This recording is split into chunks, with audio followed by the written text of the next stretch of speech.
What is going on, guys? Welcome back to the channel. I hope this video finds you guys happy, healthy, safe, staying at home, or maybe you're getting back to work as things start to open up here, at least in the United States, a little bit at a time. Hope you guys are doing good. It's been a few days. I hope you enjoyed the weekend there. Been a crazy couple days for myself, but I'm glad we have everybody in the house here already. Good turnout already. Good to see you guys. Mr. Dylan, what's going on, man? Good to see you here. IMDimitri in the house. What's up, man? Good to see you as well. Philly Eckberg. Love the music, man. Thanks for joining the stream, dude. Welcome home. Carter Joel, definitely the man of the evening. Again, anytime we operate any type of Neo operation right now, since they are all aesthetic mods and they don't really do anything to the airframe, all the work that has been done is courtesy of Carta, getting the modifications out there. That's what makes this community great, man. Community mods, modifications, things like that. So let's get the show on the road. We got the beautiful FT-Sim FMOD sound pack, and we are getting out of Madeira. We are finally headed back to the mainland, going to Malaga. Got the beautiful Aerosoft airport over there. I downloaded it today and took a look around. It's quite detailed. It's quite nice. We're going to be getting in right there, a little past dusk. So we should have some nice night lighting there. There's the control tower again. One of you guys mentioned in the comments that this screen right here is actually the flight strips, essentially. So back in the day, I don't know if you guys ever seen the movie Pushing Tin. If you haven't, I recommend you check it out if you're an aviation fan, aviation lover, air traffic control movie. But back in the day, all this information used to be on little wooden blocks, essentially, with a paper strip. And what they would do is, pass it off to the next controller, and you're actually passing the flight strip. So this is a digital representation of it. I guess it is digital now. I didn't know that on the last stream, so thanks for pointing that out, whoever that was. Mastro Cross coming in with a $50 bomb. Dude, what a fantastic way to start the evening. Thank you so much for your support, man. Get some positive rates in chats there, guys. Let's get the vibes up. Positive rates in chats from my members. Thank you, Mastro. $50 bomb. He says, finally got a reprieve from work, wife and screaming baby behind me. Dude, my sympathy to you goes out to you, man. I know exactly what you're going through, and you might hear some screaming baby here in a little bit. I can't quite close the door to the office because I've got a couple beagles that are being stowaways right now behind me. So as soon as I shut the door, I know I'm going to have to get up and let them out. So I'm going to see if they leave the room. But if the baby starts crying, let me know. We can go ahead and close that door. Thank you for your support on the channel, man. Really appreciate it. You guys are in for a treat tonight. Let's get this show on the road, shall we? All right. Cheers. V1 Carter says, much appreciation. Thank you, man. No, thank you. All right, there is a Neo mod for the Flight Factor A320. Lino, yes, it is just a visual mod. You have to own several aircraft. Well, the Sharklets mod is now part of the Matavia kit. They have a Matavia mod that's coming out for the Sharklets. I haven't done it just yet. I will. They also have a SATCOM antenna. More to come on that later. But, yeah, definitely, it's just a mod. It doesn't do anything to the airplane performance-wise. The Tolas 321, however, will have an official Neo version or variant coming out for their 321 that will indeed have the correct proper performance of a Neo aircraft. You'll be able to switch engines without modding files. This is just for us, community guys that just want to tinker around with some of the stuff at X-Plane. So let's get this show on the road. I think I said that about 3 or 4 times, but for real, let's do it. All right, hopping into the pit here. We are, X Aviation says, ouch, those two 737s. Yeah, let's see, the German wings. Yeah, and it looks like an American 737 over there. Good to see that. All right, we are going to try to do this flight on VATSIM, but what I am going to do is get everything loaded up in the box here first, and then we'll give VATSIM a call again and see what's going on. But yeah, let's go ahead and start with our overflow. So we come into the cockpit, crew supply is on, ground control is on. I have the ADRs already aligned. That's why they're flashing at me there. We'll leave the fuel pumps off for now. First officer already did the fire test, and we are sitting on ground power. Batteries are on. So the overhead checks out right now. Looks good. Hot air fault. Cargo heat, that's normal right now. Yeah, it's not. There we go. Yeah, cleared out. If you've got a fault light in Airbus, turn it off, turn it back on. Typically, we'll solve the problem for you there. Tesla, what's going on, man? Good to see you here. Tesla guy in the chat. All right, so we did our overhead flow. We'll come back down here. All the doors are open. We're getting fuel. Nav TCAS fault. One of you gentlemen was asking me in one of the comments. I hope I don't know if I got back, if I responded to it yet, but you said you're getting this nav TCAS fault here. That's normal when you power up the airplane. Just go ahead and clear that out. And when you set your TCAS appropriately, that will go away. So that's just a power up fault. You'll see that in some of the older software. Just go ahead and clear that out. You have that status message will remain there, but it'll go away, like I said, once you get your TCAS set up properly. X-Plane 1972, what is up, man? Welcome to the chat, dude. I've been so busy, man. I haven't been able to catch any of your streams. However, I did catch the replay of the 737-300, and I saw you shut down X-Plane midstream, my friend. Dude, that's it's, you can't edit out live streaming, huh? It's crazy, but it was actually a good stream. I saw the parts, bits and pieces of it, but I'm definitely going to get back and watch some more of it. I love that classic that you were flying around. Welcome to the stream, man. Good to have you on board. All right, LPMA airport here. We're going to pull out the 10.9 page just so we have an idea of what's going on, and then we're going to put in the departure. Pretty sure we're going to be shooting off 5. So let's load up our box first. And in real life, technically, what I would like to see people do is, you know, get their clearance first before loading the box, but sometimes you just have to do it, and it is what it is. If they change it in our clearance, that's fine. We are fully capable of changing our own clearance here. But we are TAP Flight 114, getting out of here, headed back to the mainland. Oops. LPMA to LEMG. Mr. Dillon coming in with the €2 donation. Thank you so much, man. It says, cheers, V1, and welcome 737 on my VA Air Citylin. Excellent, man. Excellent. Thank you for your support to the channel, dude. What's your thought on Honeycomb adding Airbus throttles for the Bravo Quadrant? So I just saw that briefly, guys. I just saw that briefly on the Discord. I've been away this weekend, Mother's Day, and then just some other stuff happening. But I saw it briefly. I haven't even looked into it. If that is indeed true, of course, I'm going to be absolutely super excited about that. So we're going up to 390. I don't know if we'll be able to make it out of here initially. We may have to do a step climb. We'll see what happens when we get our loadout done there. But let's go ahead and pull up the Sim Toolkit Pro flight plan. I know we're going to be blasting off runway 5 according to this on the XEG1 Zulu departure procedure. That's what I filed. I mean, that's what SimBrief filed for me. We're just going to rock. We're just going to rock what SimBrief said and go from there. Hopefully we have no hiccups. The one thing I don't like about this route is, in real life, they really take you all the way around, and then you kind of go up over the north side of Malaga and then come back down. So it adds a little bit of time to the flight. But I got a little something we're going to do in cruise. I want to do a little trial of something. So Uniform Quebec 145 to DCouv. We can insert that. That takes us up there. Off of DCouv, we're going to go direct to Minta intersection, M-I-N-T-A. Oh boy. M-I-N-T-A. I'm hoping it's that one. I don't think it is. 534 miles? It might be. Let's see. This will tell us right here. If we can't join this airway, we might have entered the wrong Minta. I can't imagine they'd be that close to each other, though. Uniform November 747. Ha! Uniform November 747. That's XP's old jet. There we go.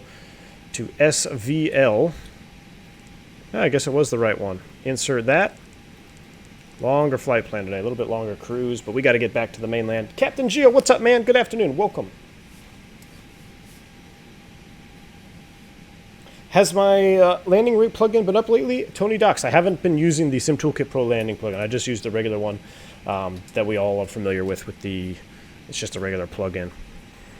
All right, so SVL, and then from there, we're joining the, oh boy, this has us going to 3-1, but I know they're not going to give us 3-1 according with the winds. I would like to do the localizer in there. Let's just load it up. Let's just see what happens. We'll do ILS Yankee 3-1. And let's see. What do we have here? SV1. SV2 from Novia. Let's see. Let's see what that looks like. That doesn't look very good, does it? Oh, that's got us coming around. That actually might work out. That's got us coming around kind of like an arc. All right, so that's our flight plan in the box. That looks really far. Was that right? Oh, yeah, there we go. Because I had it in plan mode. I thought we were going southbound. Let's see how far it takes you out east. Maybe we can get some directs. We can get some directs in flight here. Can I do a NeoMod tutorial? There's one already out, man, on Carda's channel. Carda Joel did it. All right. So we've got our flight plan in the box. Secondary. Man, I hope we don't have to come back here. I'm about wore out these circle to land approaches. I'm ready for a nice long 10,000 foot runway in Malaga. Just put it down, shoot for the butter, and just call it good. All these circle to lands, NDBs, 727. Been crazy, but it's been a lot of fun. I hope you guys enjoyed it as much as I have. I really had a lot of fun doing it. You know what? I'm just going to come back around visual on 5. I'm not even going to load anything in the secondary. Rad nav page here. So let's take a quick gander at this. We're doing the XEG1 Yankee Zulu Alpha Charlie Bravo Quebec departure. Pretty much straight out. They do, Funchal would be a good idea to hard tune on this, so let's go ahead and throw that in there. FUN. Just to have that for any odd reason. You know, I've had the Flight Factor drop GPS primary on me, mostly due to my fault because I simulated the time clock, and I guess Flight Factor actually tracks the satellite. I don't know, it's crazy. But it did it right. It wasn't anything that Flight Factor did wrong. It was my mistake. So, all right. Let's get into a loading here. Cargo all parts. Let's go ahead and fill it up about 2 tons. Let's see how much we can get away with here. We'll set 4.4. That's pretty heavy. We'll take a 2/3 a load. Oh, we'll take a little bit more than that. We'll take 124 people. We'll set that. As far as fuel goes, we need, according to SimBrave. Do I look at the end of the runway when flaring in real life or midfield of the runway? Umar, if you're in visual conditions, you're going to be looking towards the end of the runway to get you're going to use your peripheral vision to use or to kind of feel that sink rate as you're flaring and landing. So that's what's so different about, you know, sim landing. If you really want to chase that butter, which I'm going to try to chase it today. We're going to try to chase it in Spain there. I'm going to just look at the VSI. But in real life, no. When I'm in the flare, I am outside looking down at the runway. And my initial way of approaching a flare to land is as you're coming down, 500 feet, you're looking at your instruments and then outside. Instruments, outside. As you get closer and closer, it's outside, outside, instruments, outside, outside, outside, instruments, and then you're outside pretty much the rest of the way in. Because you really are using your peripheral vision and the end of the runway to judge your sink rate upon touchdown. You're not looking in here at touchdown. All right, Jet2 Aviator, thank you so much, man, for the 2-pound bomb. He says, hello from Newcastle, England, love your streams. Jet2 Aviator, thank you so much, man, for your support on the channel. I actually really like Jet2. I think that's a pretty sweet livery, the gray and the Jet2 lettering. But thank you, man, for your support. Welcome to the stream, man. Glad you're loving the content. I hope to deliver yet again for you tonight. All right. Let's see, I know I'm really skipping a lot of the chat right now. I'm just trying to get this airplane loaded up and get out of here. Takeoff fuel. Unfortunately, I have this in pounds, I think, right? Where? Talk to me. Fuel. 20.8 on poundage. So if we do a quick calculation to kilos, let's just call it 21,000 pounds to kilos is going to be, now I know there's, they got to use the density of the fuel, 9.5. Oh, we're at 9.7. We'll set that. That looks good. Let's go weight request. Boom. Perf data. Hour and 41 extra gas. Man, I hope we can get off the runway with 9.7. CG 23.1. 9.7. Let's see. 23.4 and 56.1. So 56.1 on there. Yeah, that'll work. That will work. No alternate. What do we got for V-speeds? We're going to just go full yoga. We're going to need it. 136, 36. We're going to do a flap 2 yoga. Get her up, get her airborne. And I think that is good. Transition altitude is 5,000 feet. We are a little bit heavier with that gas. We should only, we've got about 1 ton too much. So let's go ahead and get the APU fired up and get that burning off there. Fuel pumps can come online. We don't need this overhead light right now. Seatbelts on. Auto. Arm those. Nav light can come on. There's our flap open message. Fire it up. Oh, love this Neo mod though. Where do I find my liveries? This is just a TAP Portugal 320 livery. I think I just Googled it for the Flight Factor 320 because the TAP Neos have just plain engines, so it was pretty easy to do.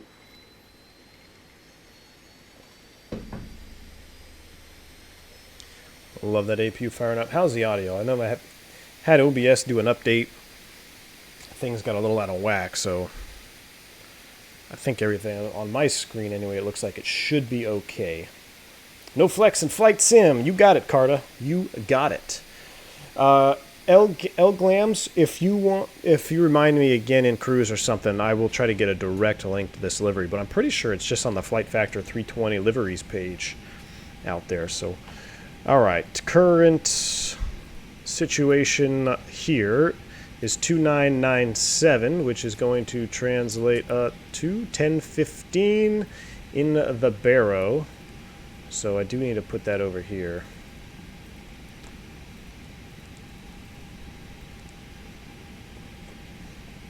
And I don't have an approach loaded, so that's why none of this information is there.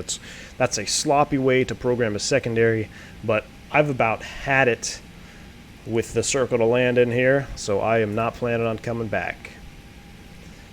All right, everything looks good there. 136, 36, 40 flaps to yoga takeoff. We're going to pick up our clearance out of here. That's the only thing we got to do next, so we need to pull up the old X-Pilot. LPP center, 125.5. And I sure hope I filed us right. I hate to... 125.55. And then if that doesn't work, it's G... Let me see. So it's one thing I do like about SimToolkit Pro is I can look at the centers on the line. Hey, I can see a couple people there.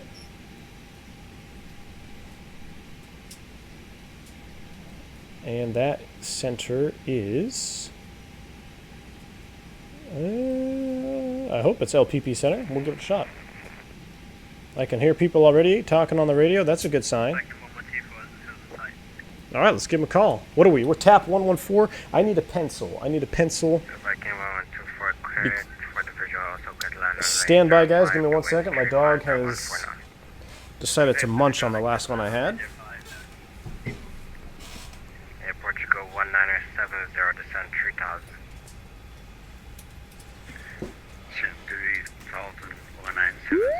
All right.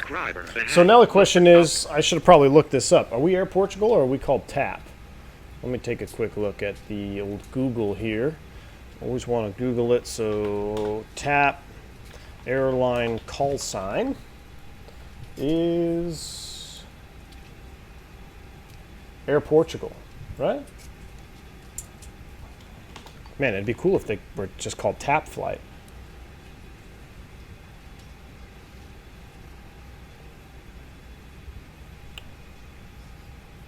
I think it is just TAP. Image call sign, TAP Portugal. That's a lot. Call sign Air Portugal. Okay, yeah, Air Portugal. Man, that'd be cool if they just went with straight up TAP. I wonder if that's a confliction. All right, so we're TAP 114. Let's do it. Let's give him a call. Center, good afternoon. TAP 1, correction, Air Portugal 114, IFR clearance to Malaga. Air Portugal 114, Lisbon Control. QNH is 1015. You cleared to destination via the Shanix, correction, I'm sorry. X-ray Echo Golf Echo November 1 Zulu departure runway 05 squawk 4776. That's right, I have no idea how to pronounce it either, but we're cleared via the X-ray Echo Golf Echo November 1 Zulu departure 05 squawking 4776 for Air Portugal 114. Air Portugal 114, everybody is correct, and also you're flying north, so Eagle flight level is required, flight level 380, flight level 400. We'd like to request 380 Air Portugal 114. Roger. Yeah, we are going northbound, so 38 Air it Portugal is. 1970 cleared via RobertB approach runway 05 Portugal. All right. So we've got that all set up there. We've got our clearance, runway 05. And yeah, we got another Portugal. Ooh, is that a 321? Portugal 1970 cleared via RobertB. Yes, sir. Look at that. All the Air Portugals going on there. We got 05 approaches happening. I'm liking this already. Let's go ahead and get the rest of the airplane fired up, though. No more of this. We got to get off the ground here. We'll get rid of the GPU. That is set up. Beacon light is on. We need to go ahead and close the doors up. Air Portugal 1970, you copy? I think I call him for push and start. Look at this little cluster here. I appreciate you guys not spawning on top of me, though. I really appreciate it. Thank you, guys. I'm sorry, who's calling for push and start? Dimitri says, please show your appreciation by hitting the like button. Absolutely, man. I appreciate the reminder there, Dimitri. If you guys haven't, if you're enjoying the content, it does, in fact, help me out. If you go ahead and hit that like button, I'd really appreciate it. Let's see, off runway 5. What's our climb?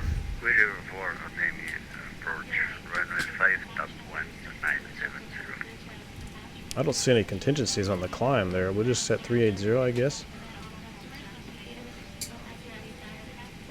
Air Portugal 244, cleared R now approach runway 35.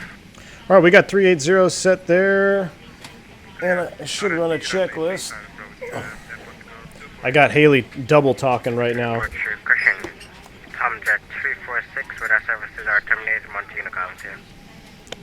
As soon as she gets quiet, we will get out of here. We're going 05, so we're just going to push straight back on here. We got to get rid of the ground crew. Drive away all. Doors are closed up. Got another guy pushing back. I love it. I love it. Race the captain. Can we hit 100 likes before pushback? Yeah, race the captain. It's a race to get out of here.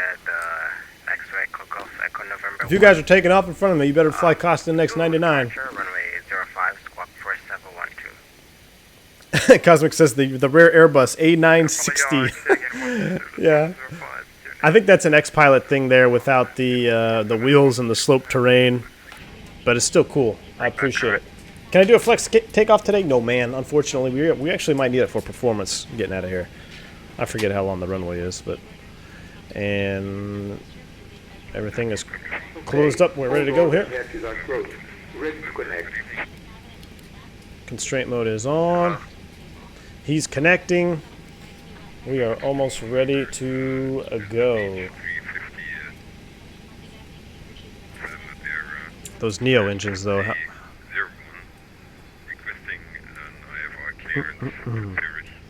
There's our Air Berlin that we flew in the other day. 1 November, visible control. Even flight level is required for reduction of flight level 220, flight level 240.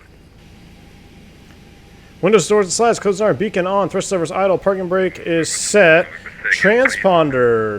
November 221, November 4776. Even flight level is required, flight level 220, flight level 240. Exit and bypass cleaning circuit. Release parking brake. Okay, we're gonna check that flight level 220. Alright, stand by on the brakes release, sir. We're calling for push.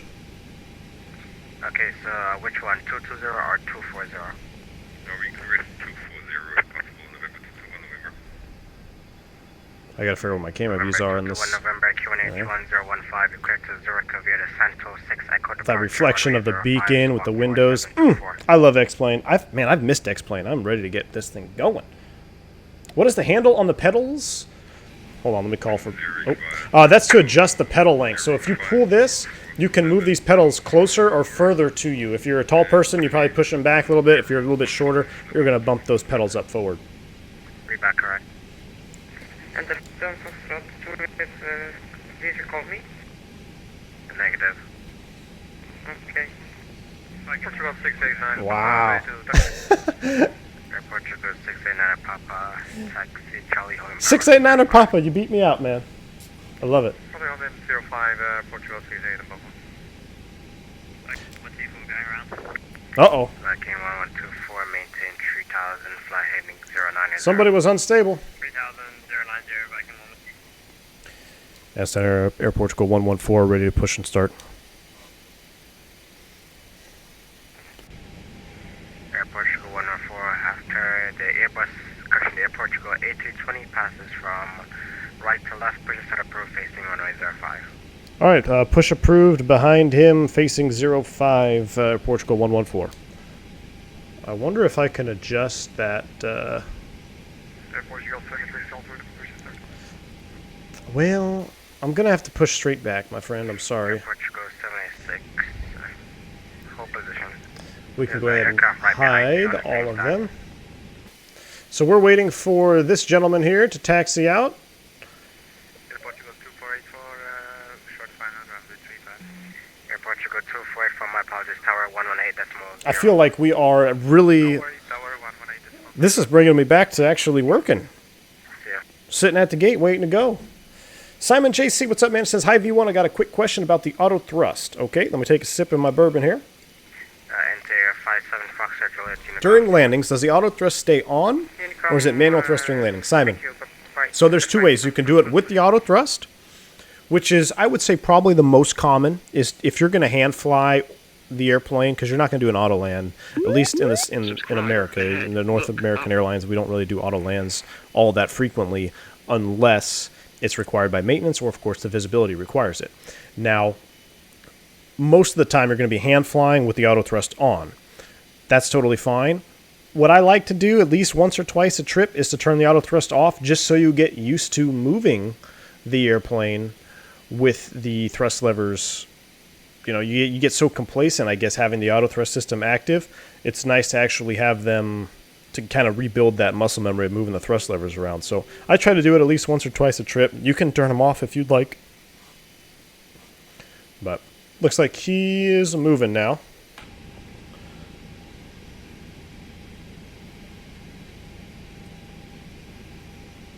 The one thing you do want to be careful about when we're talking about the auto thrust is if you have their flight directors on, you want to either be following them or turn them off. Because if you have the auto thrust on, and let's say you're doing an approach, right? You're doing the approach, and you have the flight directors on and the auto thrust on, and you're in altitude hold mode, and you start pitching down, the airplane's going to think, hey, I need power to climb back up because the flight directors are commanding altitude hold mode.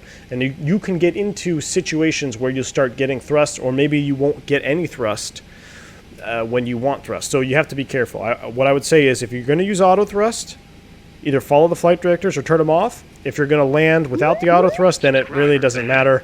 I always preach, thank you, Omar, for the subscribe. I always preach, if you're not following the flight directors, turn them off. Portugal 76, I'm going to let the aircraft behind you. That's on the same stand. Push first since he's behind. Brakes release, clear to push. Here we go. Confirm with let's push. Starting pushback. You may start the engine. No, the aircraft behind you on the same stand is going to push before you. He's right behind you. Oh, okay. Sure, Now that is an interesting sight. Viking 11. I love it. All right, let's go ahead and start up engine so we aren't blocking everything here. Let's turn it over. We got bleed pressure. 6, 8, 9, pop. Crank it, baby. Let's do it. Runway 05. Rose Jackson, how's it going? Good to see you here. It says, how are you? Sorry, I missed the last stream. Not a problem, Rose. No need to apologize. We all have real life to attend to. Glad to have you on board. Dimitri says, okay, Captain, I'll give the gate marshalers at Malaga a heads up that you are with bourbon aboard today. Dimitri, yes, we got bourbon. We got a couple bourbons. We're going to have a couple bourbons this flight in there. It's a little bit longer. So, yeah, definitely advise the marshalers to double check the safety zone is clear, because who knows what can happen. Parking on bourbon. Which do I prefer, Flight Factor 7.5 or 7.6? I believe I prefer the 7.6 because the wing textures, right? Or does the 7.5 have better wing textures? I think it's the 7.6 has better wing texture, so I prefer that one, I think. I haven't flown either of them in a long time. That's a good point. We may have to fire up the old Boeing here in a little bit. All right, we got a good start on one. Let's go ahead and crank 2 so we can get out of here. Operation complete. Set parking brake. Brake set, clear, disconnect. Disconnecting tow. Stand by. Now, I should have pushed with my nose that direction, so I totally F'd that, but my bad. V1 Sim, very important question from XP. He says, what brand bourbon? Ooh, XP. Tonight we are rocking the, oh gosh, what is it? Double oaked? Yeah, I believe it's the double oaked. Woodford. I couldn't think of it. Woodford Reserve double oaked. Yeah, definitely have the double oaked going tonight on the rocks, man. Super clean. All right, we got 2 good starts there. That goes back to normal. Extend that. We're going flaps 2. 1124, 10 left heading 250. All right, Tow is disconnected and bypass pin Liner has Papa, been we have removed. a takeoff And runway signal on the 05, right. wind We'll see 35, you next time and have a safe flight. All right, buddy. Thanks for the smooth push. We'll see you next time. All right, that's a good start. That can come off. Air Portugal 114, ready for taxi. For Air Portugal 14, ready to taxi. Air Portugal 114, taxi. Charlie holding for runway 05. All right, taxi Charlie 105, Portugal 114. Viking 1124, Let's do it. That left turn direct to Funchal VOR Fun.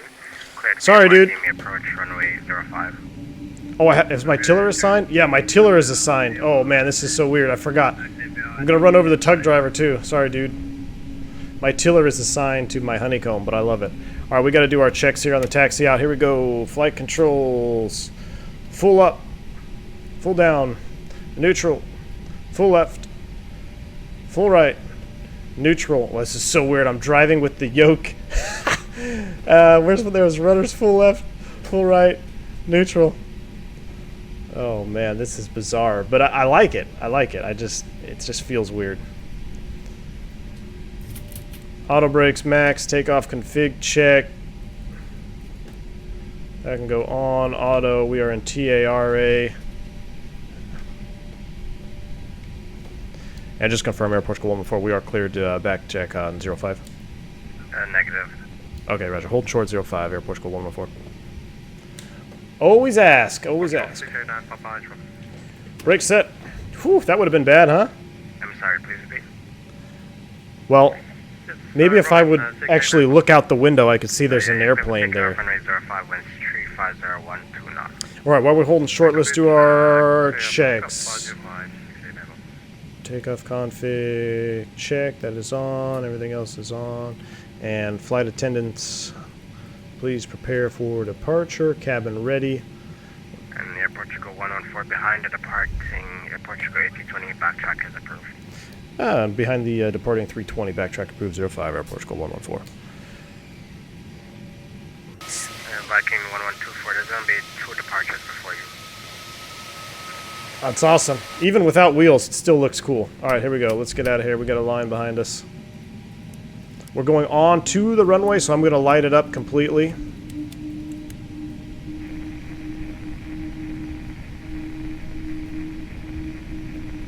Open mic. See ya, dude. Hope it's not my mic. Let's check. Nope, not mine. Jacob, what's up, man? Says, have you checked out Copenhagen by Flight Tampa? Maybe you could fly there sometime. I haven't. I did see that somebody posted in the Discord. I will have to take a closer look at it. I love anything Fly Tampa, man. Copenhagen's a little bit far from where we need to go, though, but we'll take a look at it. Air Portugal 786 back to Cushing's pushback is approved, facing runway 05. All right.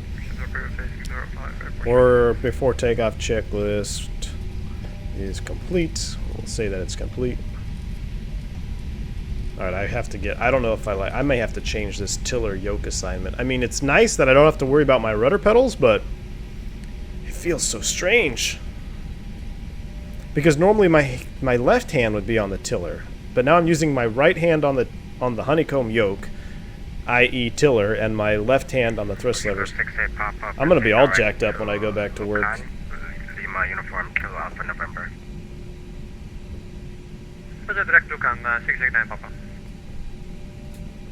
Captain Thompson, did you make me want to hop on to VATSIM? Yeah, this is fun, man. I appreciate you guys joining the stream. Always adds a little immersion. Definitely appreciate it.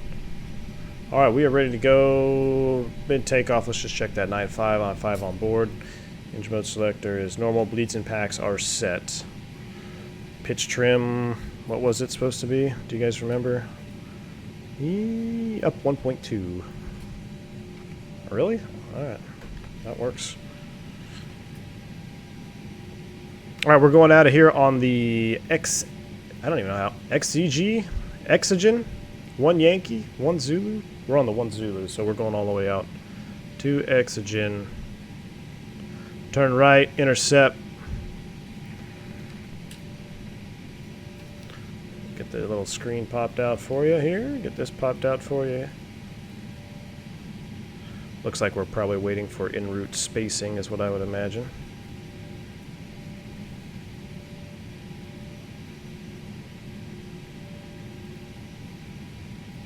Alright, well, let's go ahead and set the brake. I normally don't like to set the brake after you run the takeoff checklist. There's nothing in our procedures that prohibits it.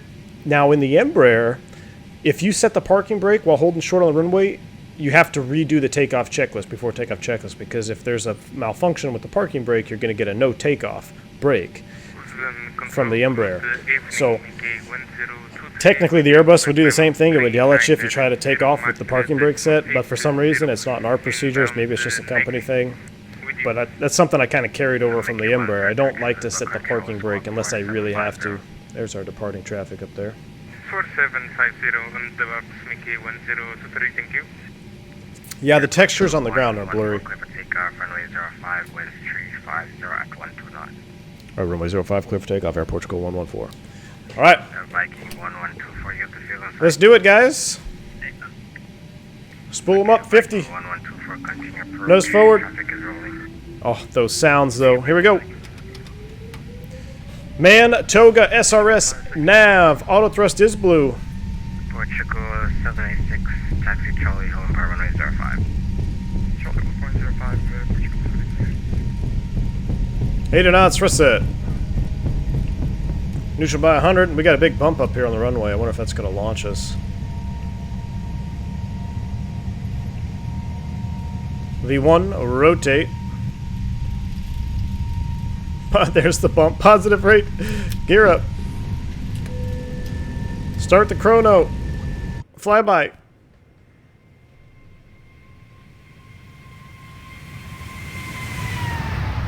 Gosh, I love it. Alright, here we go. In the turn. Goodbye, Madeira. It's been a blast.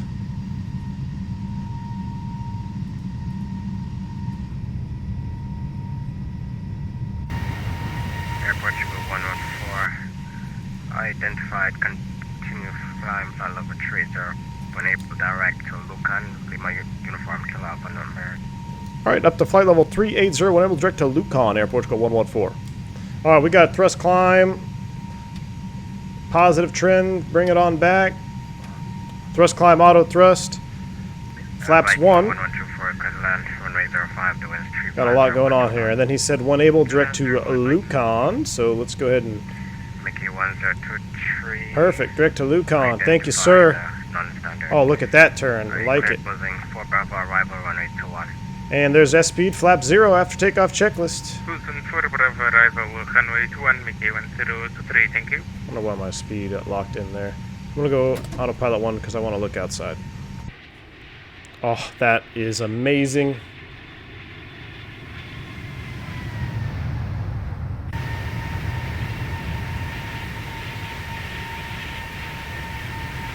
Goodbye, Madeira. It was a really fun time.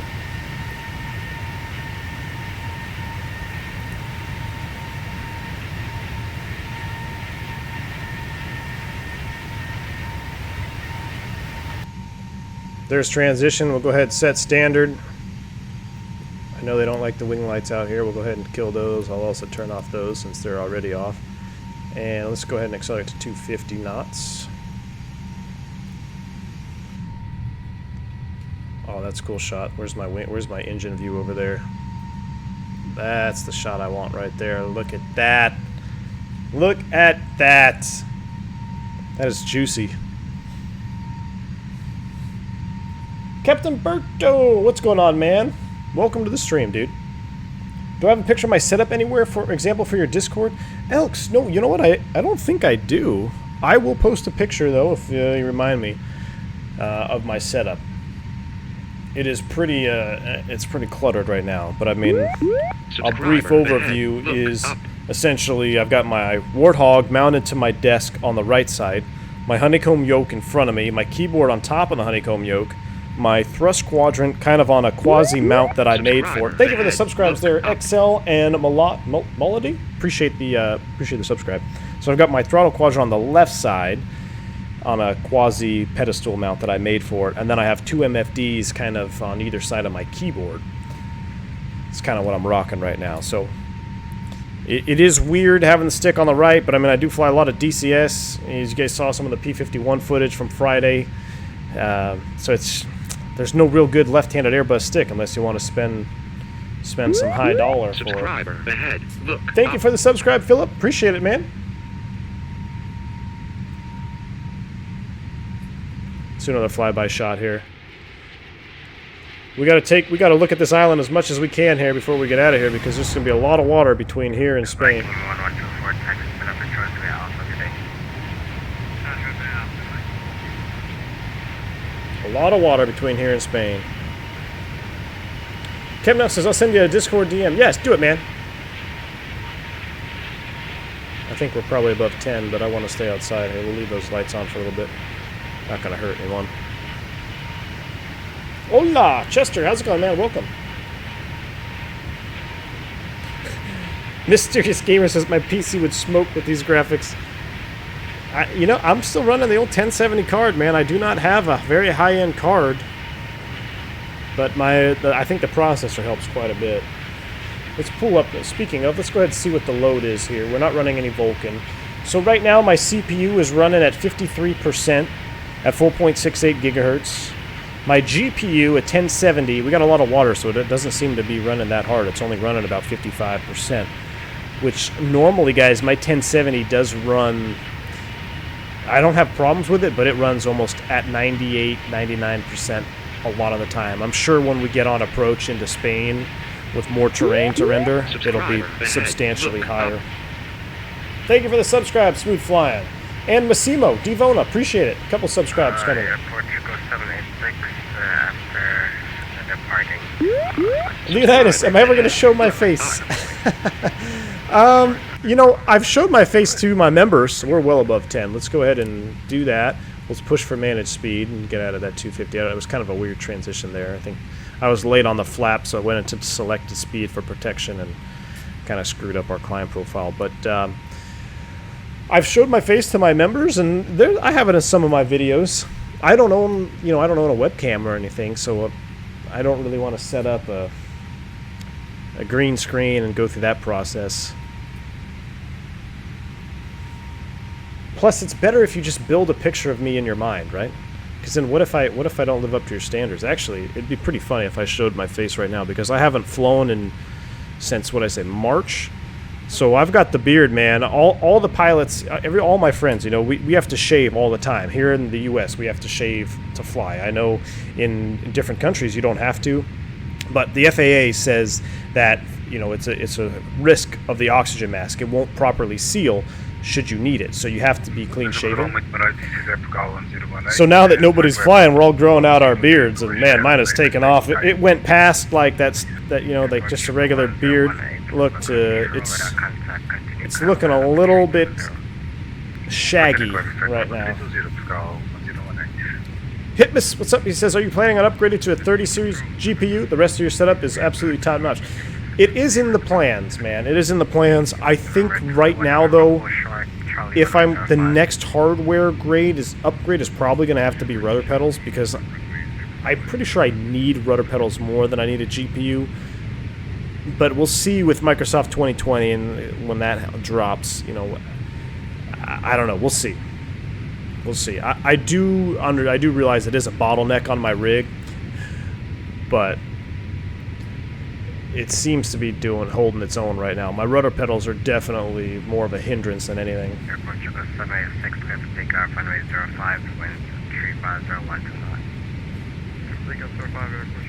OT says, V1, if you decide to get back in the 7.5 soon, the Retro Cactus livery is ready for takeoff once we get back to the States. OT, yes, and if you guys are watching, when we get back to the States, we finished up the Euro tour, we got a couple more legs left. I think we're going to Nice, and then we are going to do maybe an approach into Calvi one more time to see if we can top flight deck to Sim's absolute butter smash in there. I mean, he buttered the crap out of that one, so we may have to do a little detour flight, just a quick one.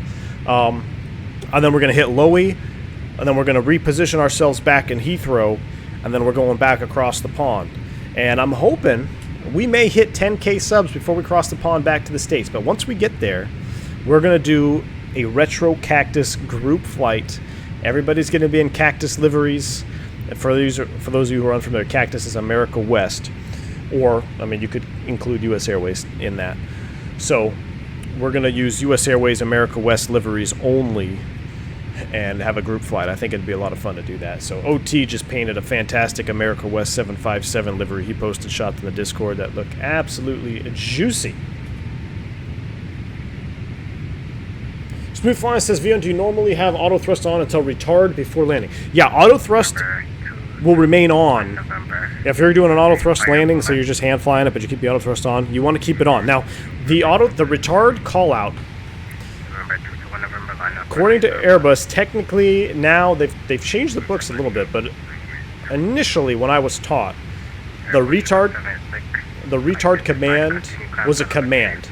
When it said retard, you had to be at the 0 position. Now, there's some guys that delay it just a tad to get that nice, maybe sometimes you can sense something by the seat of your pants before the system does, but technically when the Airbus calls out retard, it has determined that the aircraft's position and the runway touchdown, you have enough energy to execute a safe landing, and that's all it really cares about. Now, when you retard the throttles, I can't do it in the sim because it doesn't work properly, but in the real airplane, when you move these throttles back slowly, nothing happens until you reach the 0 position. So you get a lot of guys that maybe came over from an MD-80 or a Boeing, and they hear that retard and they're just slowly retarding the throttles. Well, that's not doing anything because you're still in auto thrust mode. So the airplane is still spooling up trying to maintain VREF as you're bringing these thrust levers back.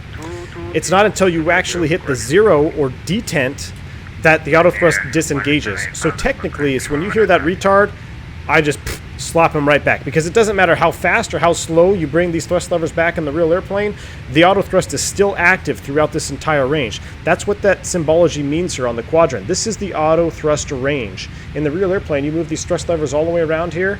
With the auto thrust engaged, nothing is going to change unless you disengage them with the instinctive disconnect push button here. So once you hit 0, it will disengage because you can see that is out of the zone. So the auto thrust range, by definition, is just above the idle detent to the flex MCT detent. That's the auto thrust active range. Now let's see. Now if I pull the thrust back, it should. Yeah, see, it shouldn't do that. It shouldn't actually come back. It should stay where it is until I disconnect it. 1 November, identified, continue climb level 240. All right, we're 21.8, climbing 380. We're doing 1,100 feet a minute. I'm going to increase this rate of climb. I'm just going to do 320 just to help us out a little bit. We are cost index 99. We are. How's the remaining fuel? Estimated fuel on board 5.0. Yeah. See if there are still enough fuel there when we arrive. Yeah. Tony Docs, what's up? He says, V1, I managed to fly a 319 from Heathrow to Boston last night. Dude, you're hardcore, my friend. I landed so light, and the wind and the weather was so bad, I've never been so happy to make it down safely. Tony Docs, that's fantastic, dude. Nothing more satisfying than just absolutely buttering that landing after a long flight, right? Especially when the weather is bad. I always feel so, like when you do an approach, the passengers don't care what happened during the flight. You could have the bumpiest, roughest approach, but if you butter that touchdown, you're going to get a nice landing. Great job, great job. Now, if you have the smoothest flight ever and everything is perfect, and then you just kind of impact a little bit more firm than, say, normal, then you're going to get some wise comments getting off the airplane. I've had my fair share of wise comments up front. Matter of fact, I almost lost it one time. Told somebody to just get the F off my airplane. I didn't say that, but that's what I wanted to say. It was in Boston, which is ironic because you were talking about Boston. Okay, Ryan, you're 1785, tower still using 35. Anti-Gibbs spotter says, Malaga, I love it. Nice, that's where I like to spot. That's awesome, dude. Hope you're staying well. I hope you are too, man. I'm doing well. Everything is good over here. Texas, you know, I can't imagine some of you guys that just, I'm a big outdoors fan, so I need space, right? So I have space here where we live, and we're still okay to be outdoors. But man, my heart goes out to you guys. If you're in an apartment building, my sister, she lives in New York City on, I don't know, the 40th floor or something. And I just can't even imagine how much more difficult this situation would be. So, you know, being quarantined. So my heart goes out to all you guys. It hasn't been too terrible where I am personally, just because of where we live and where we're positioned. But like I said, man, it's depending on your situation. I know there's a lot of you out there that have it a lot harder than we do right now.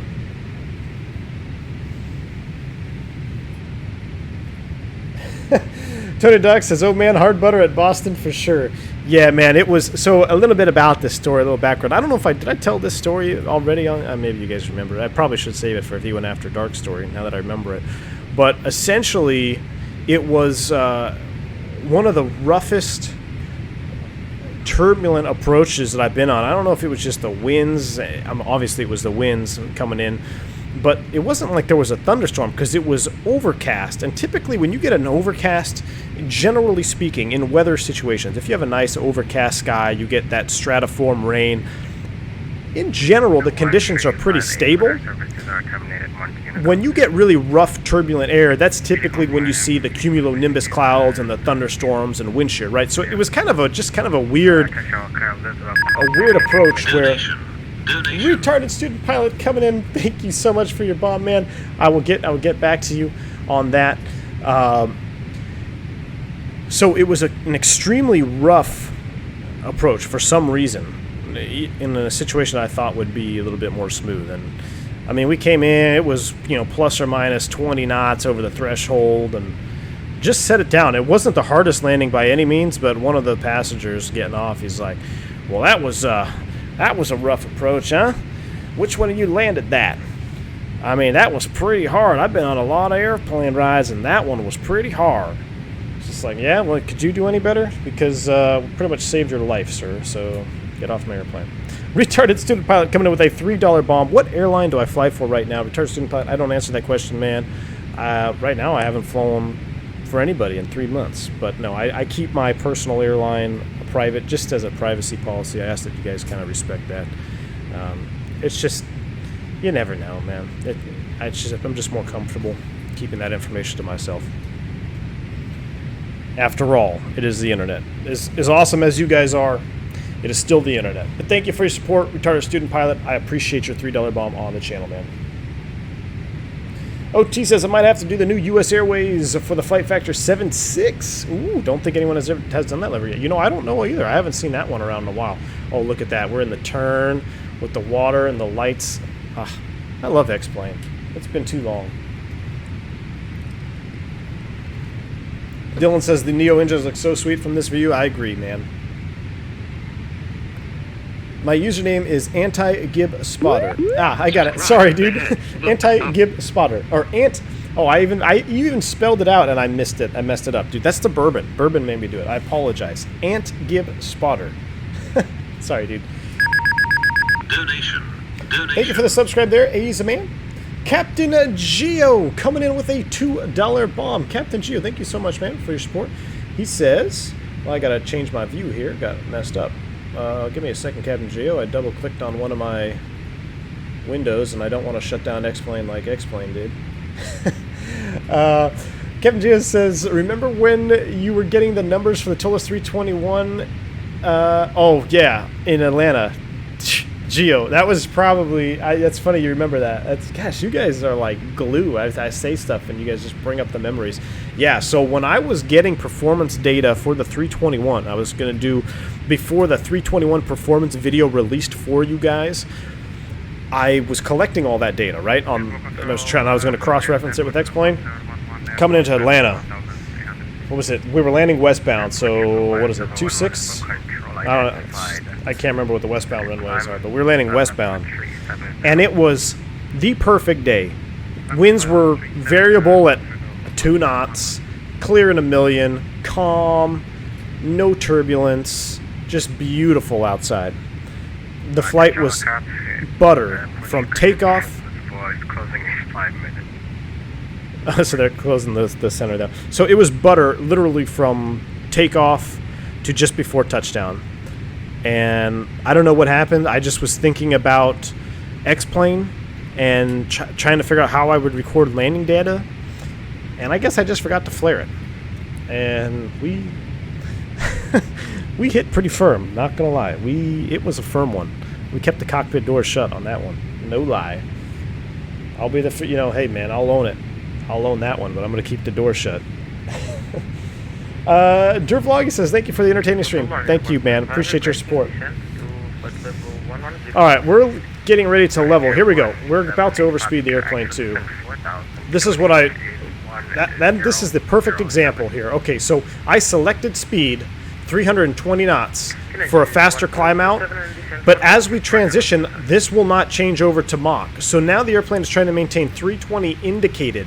This is how you can get into a potential overspeed airplane. So if you select speed to increase your rate of climb instead of using the expedite push button, which we've talked about, you have to be careful and remember to either transition to Mach or scroll it back. We're above 29, so I'm going to just go ahead and select Mach, and I'm going to manually select a 7, we'll do a 7.7 Mach climb out, so we can just get up to 38. Now we should probably check to make sure we can even make 38. Recommended max 38.9, so yeah, we can do it. I'm going to put 380 here in the cruise. Rafada? Rashid, welcome to Private Pilot, man. Welcome to the channel, dude. Exclamation point, welcome. I hope it works now. I fixed the command. Positive rates and chats. Welcome to the channel, dude. Appreciate you joining the community here at the V1. And thank you for the subscribe there. A couple more subscribes coming in. Vincius, thank you, man. Oh, we're approaching Torvu. Now, as soon as he... Let me ask you guys this. So he said that center was about to close down soon, correct? So if center closes down soon, can I self-direct myself to a different waypoint, or is that frowned upon? You let me know in the comments. Mysterious Gamer says, I want to be a pilot, but I'm still in school. Mysterious Gamer, excuse me. Don't give up that dream, man. We all got to go through school first, so... Portugal 1711, proceed direct to Baram. Get through school, and then if you really want to be a pilot, man, don't give up that drive. There are 4 flights going into Malaga. Yep, there sure are, man. I'm gonna check the X-Pilot, or I'm sorry, not the X-Pilot, the Sim Toolkit Pro live map. I love Sim Toolkit Pro. Look at that, we're all on the Congo line here. Portugal 689er Papa. And we're all a couple of TAP flights. We got TAP 689er, and then he's leading the pack. And then that's myself, TAP 114. We got an Ibiza. Portugal 114, are you still here? Affirmative, Portugal 114. Okay, I'm closing Mark Unicom. Okay, switching to Unicom. Thank you, sir. And switch to Unicom. Portugal 76 Unicom here. Unicom here. November 221 November, I'm closing Unicom here. Over to Unicom. Thanks for the service. Have a nice flight. Bye-bye. No problem. Thanks for flying. So, noob question again for all my professional VATSIMers out there. Unicom. I'm going to send you over to your approach. A Unicom frequency. Would very much appreciate it from you guys in chat. We're going to stay in the plane here until we level off, and then we will change over I don't know. I kind of like, what do you guys think? I kind of like this side better where we can see the water. Thank you for the subscribe there. Oh, upgraded to commercial pilot. Rashid, my man. Exclamation point. Well, you don't even, you already know. Positive rates for you, my friend. Thank you for upgrading to the commercial pilot full-fledged membership. Smooth Flying says, I've heard the 320 Neo series have long engine start and warm-up times. Yes, sir. That is absolutely true. Compared to the CEO, yeah. What really makes it longer is the Neo engines have a dry motoring period to cool down. And sometimes the dry motoring period can go up to 90 seconds or a minute 30. 122.8, clear direct foobar, my man, thank you.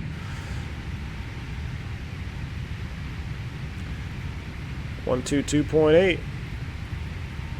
Whoever that controller was, appreciate your service, man. Oops, wrong freak. 122. Come on now. Hey. All right.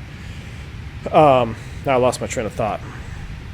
I forget what I was saying. Oh, the Neo startup. Yeah, so the motoring time is significantly longer. Sometimes you'll sit there for 90 seconds just motoring, and then it goes into the start section, which can depend on the engine model. It can be, 55 to a minute longer. So you imagine pushing back in a busy alleyway, and it takes you 4 minutes to start an engine, or just under 4 minutes, and you start 2 of them, it's an 8 minute. So what we like to do, in the real Neo, this is just an aesthetic mod that we have, right? This isn't a true Neo. We're just messing around with X-Plane stuff. But the true Neo will have a dual cooling push button switch on the overhead over here on this panel. And what that allows you to do is when you select dual cooling, you will sit there and actually motor both engines at the same time. It's really cool. I always do it. It makes me feel like I'm a long-haul pilot flying a triple... Is it a 777? No, the 340. The 340 that starts them up 2 at a time, and then the 74 can do it, I know. But you sit there and you're motoring both engines, so it's kind of cool to pretend like you're a wide-body captain just getting ready to go across the pond. But in reality, we're just motoring at 10 or 15%, whatever it is. But that will significantly reduce, because then you start one, and then you can immediately start the second engine. But yeah, they do take a long time to start up.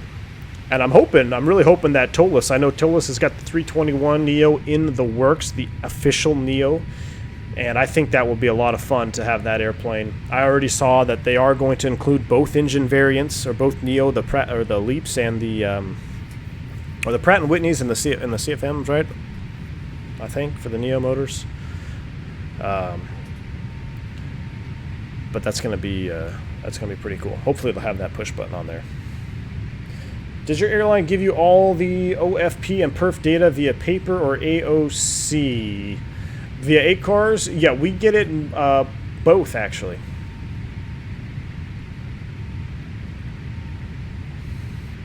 Just took off from Phoenix on the way to Orlando in the 321. Excellent. 25 minutes and... 25 minutes to 330. I knew the 321 was a pig, but not that much of a pig. You must be pretty heavy, man. What I would suggest, Nick, is what's your cost index, man? Are you climbing out at 99? For some reason, whenever you select a cost index 99, the climb out just doesn't seem right across the board, whether it's the 19, 20, or 21. And I don't know why, and I don't have data to back that up. That's just me kind of spitballing. And I haven't flown an airplane in so long, I don't even know what real numbers would be. But when I talk to other Airbus pilots like Phantom 320, he's a member on the channel, he's active in the Discord. Shout out to you, man, if you're around by chance answering questions. I appreciate it. But he's a 320, or it's a former 320 pilot. He's actually an air traffic controller now. And he had the same feeling as I did, where for some reason when you climb out at cost index 99, they take forever to climb. And it's not necessarily true. They do climb out a little bit better in real life. So right now we're doing a 7.7 climb out at about 600 feet a minute. 38, I mean, the air is getting pretty thin up here. I will accept this here. I'll accept, I would like to see at least 800 to 1,000 feet per minute there maybe, but we'll see.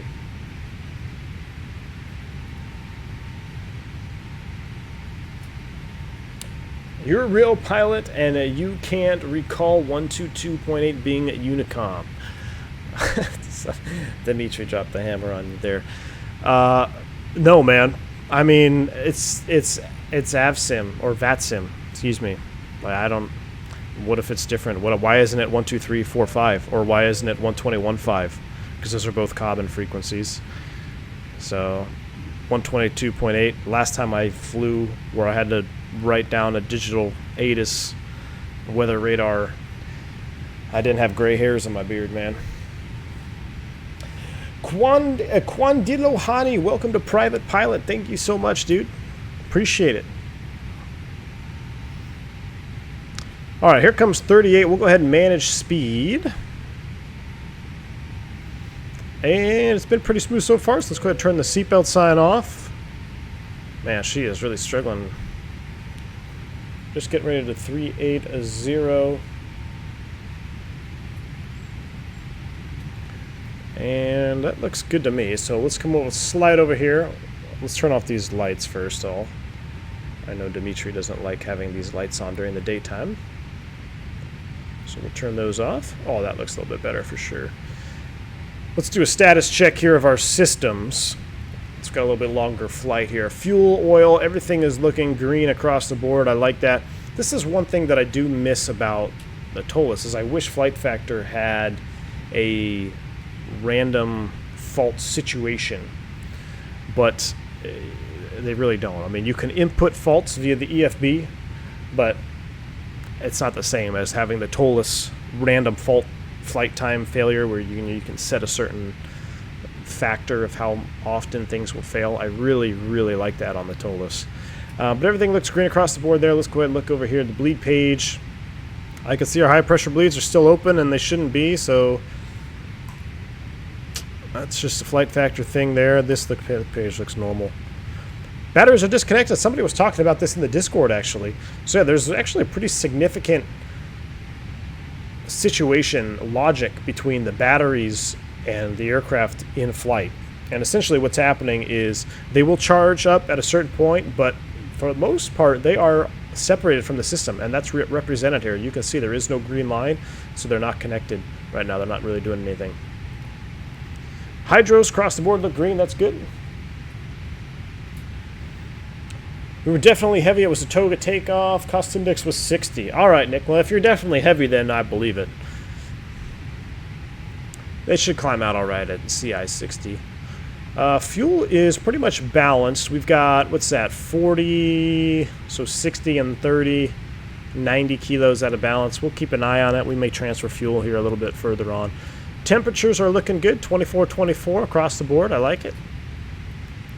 Everything else looks good. Temperatures are 0, 1.1 on the pitch trim. Rudder is nice and centered. I like it. I like it. Oops, get off there. All right, flight control page looks good. What's our distance to go here?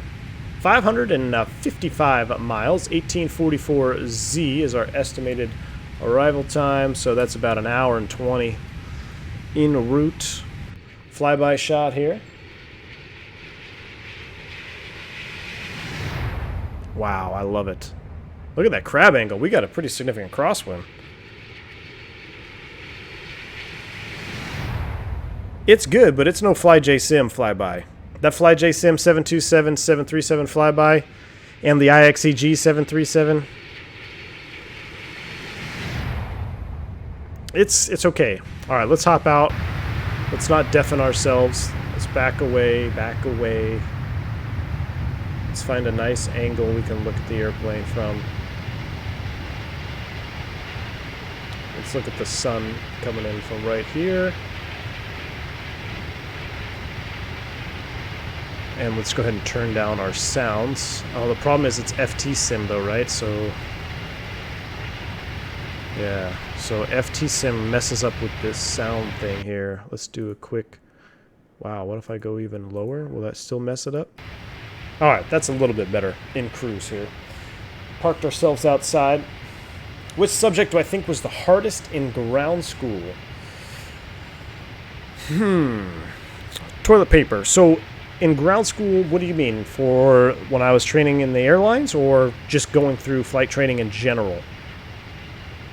I would say in the airlines, the hardest part of ground school is in dock, because it's typically, it sounds bad, but it's typically pretty boring, right? You're just learning all the very basic stuff of the company operations, SOPs, regulations. You're not learning anything airplane, but it's so much information, and it's important information.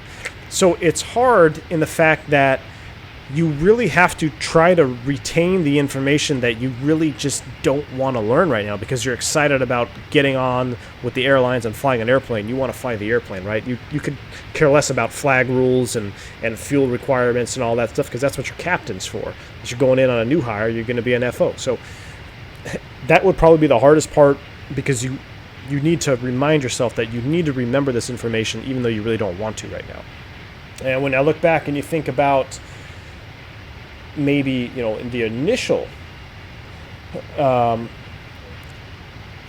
flight training, so private pilot, instrument pilot, commercial pilot, the hardest part to me would probably be, I guess, I don't know. The hardest part probably, I guess, weight and balance.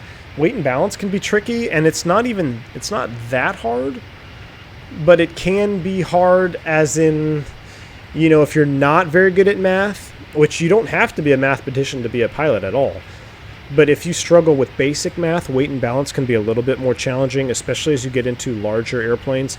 Now, in today's day and age, you guys have all digital EFBs and stuff. Back when I was training, it was a rotating E6B calculator which had no batteries. So if you guys think of an E6B as having batteries, that's not the one I used. It was, sometimes called a whiz wheel. And I would say in freight, when I was flying freight, weight and balance was probably the trickiest part because depending on the airplane that you flew, you had different sections, right? Ant Gibb Spotter, £2 donation. Thank you so much, man. He says, not much, but something to get you a coffee. Thank you so much, Ant. I appreciate it. I will definitely take you up on that coffee. Thank you so much for your £2 donation, man.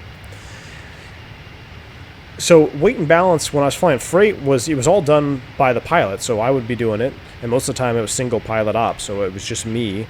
And you have to balance. I remember it being because there was a formula we used to calculate weight distribution. If you had a piece of equipment, I hauled a lot of drilling equipment, so sometimes I took drill bits and pipes, and they would cross span several sections of the cargo compartment. And the weight and balance sheet that we had required you to put in the weight in each compartment in order to get proper numbers. But if you have an object that goes across all the apartments, how do you divide that? It's not necessarily equal weight. So you have to kind of finagle the numbers and try to make it work, not only for legality's sake, but for safety. Because flying freight and doing your weight and balance, man, there's been plenty of accidents and there's plenty of pilots that have lost their life because of improper weight and balance or cargo shift and things like that. It even happens at the airlines. You look at, there was a UPS? Was it a 7-4? I don't know. I'm sorry. It wasn't a UPS. I forget the airline. Was it Kalita? Gosh, I can't remember. I can't believe I can't remember the airline. But that took off. They had that cargo shift CG, and they went nose up, and then they crashed on takeoff. Terrible. Absolutely terrible. But that would probably be one of the more tricky items.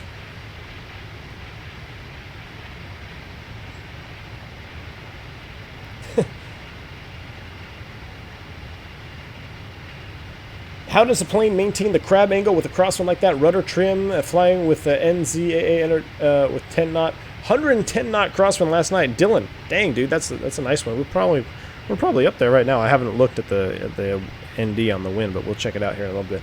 But no, the airplane. So think of the airplane as a weather vane, right? So it's going to want to weather vane into the wind, but your ground track is what you care about for navigating. So if the airplane is weather vaned into the wind a little bit, everything is pretty much going to be neutral. Your ailerons are still going to be neutral for the most part. Thank you, Supreme Leader, for the subscribe.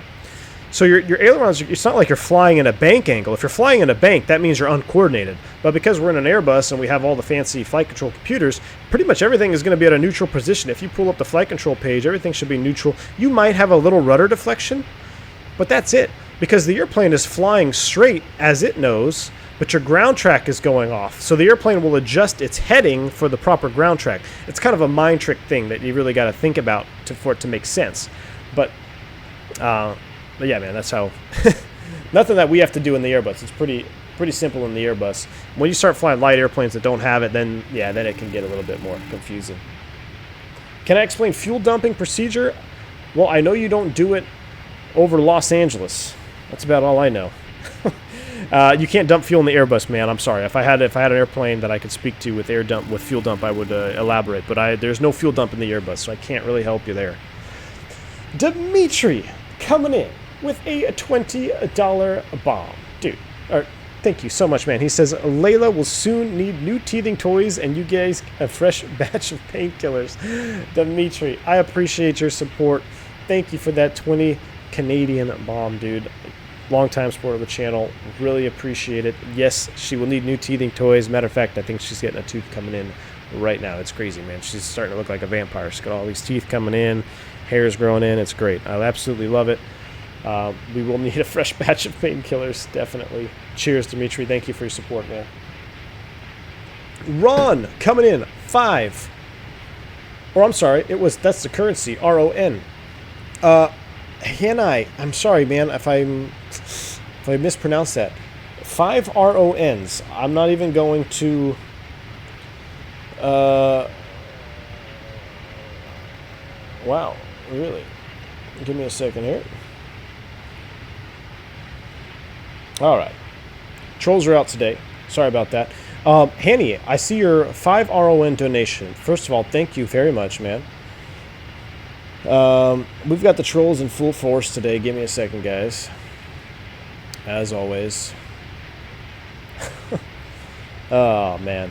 I see you super chatted, but I don't have a message. So, Hanai, thank you so much for your support. I really appreciate it. But I don't see a message with you there. Sorry, I'm kind of in the middle of dealing with the trollers out in full force. But it is what it is, man. Nick Nicastro also coming in with a $10 bomb. Thank you so much, man. His super chat says was supposed to start indoc at regional March 27th, but the week before that was when everything hit the fan and have now been postponed.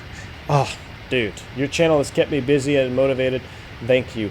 Nick, dude, I'm sorry to hear that, man. It's happened to a lot of guys, and my heart goes out to you. Keep your head up, because it's going to get better, man. It'll get better. The regionals will hire Romanian Lou. Thank you. Appreciate it, Ant. It's going to get better, Nick. Keep your head up. Keep flying in X-Plane. Stay current in X-Plane as best you can. But my heart goes out to you, man. So Ant said it's Romanian Lou. Thank you. So Canildo, man, butchering it. Mix of the bourbon and my lack of knowledge there. But thank you so much for your Romanian Lou, 5 of them. Appreciate the support on the channel.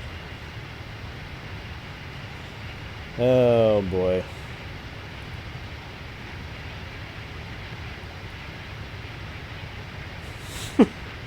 There's quite a few troll comments further up too. Tony Docs, yeah, I know, man. It is what it is. Haters gonna hate, but we just keep it going, man. People want to act like children. They're gonna act like children. Let's just keep it rolling. B says, do you guys expedite mode in real life? No. And does Airbus still have the expedite in the new 320s? Yes, as far as I am aware of, the expedite push button is still there.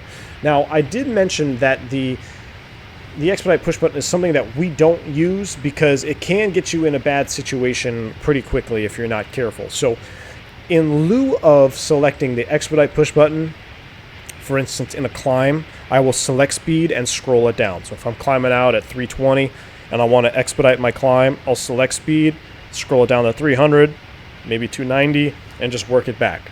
So that's kind of how we go about it. Now in descent, the same way. You can do it in the descent by increasing your speed if it will allow you. Looks like we're in the turn there. That's fantastic. Mark C, for every one of the trolls, or 10,000 of us, appreciate it. I appreciate your support, man. Thank you.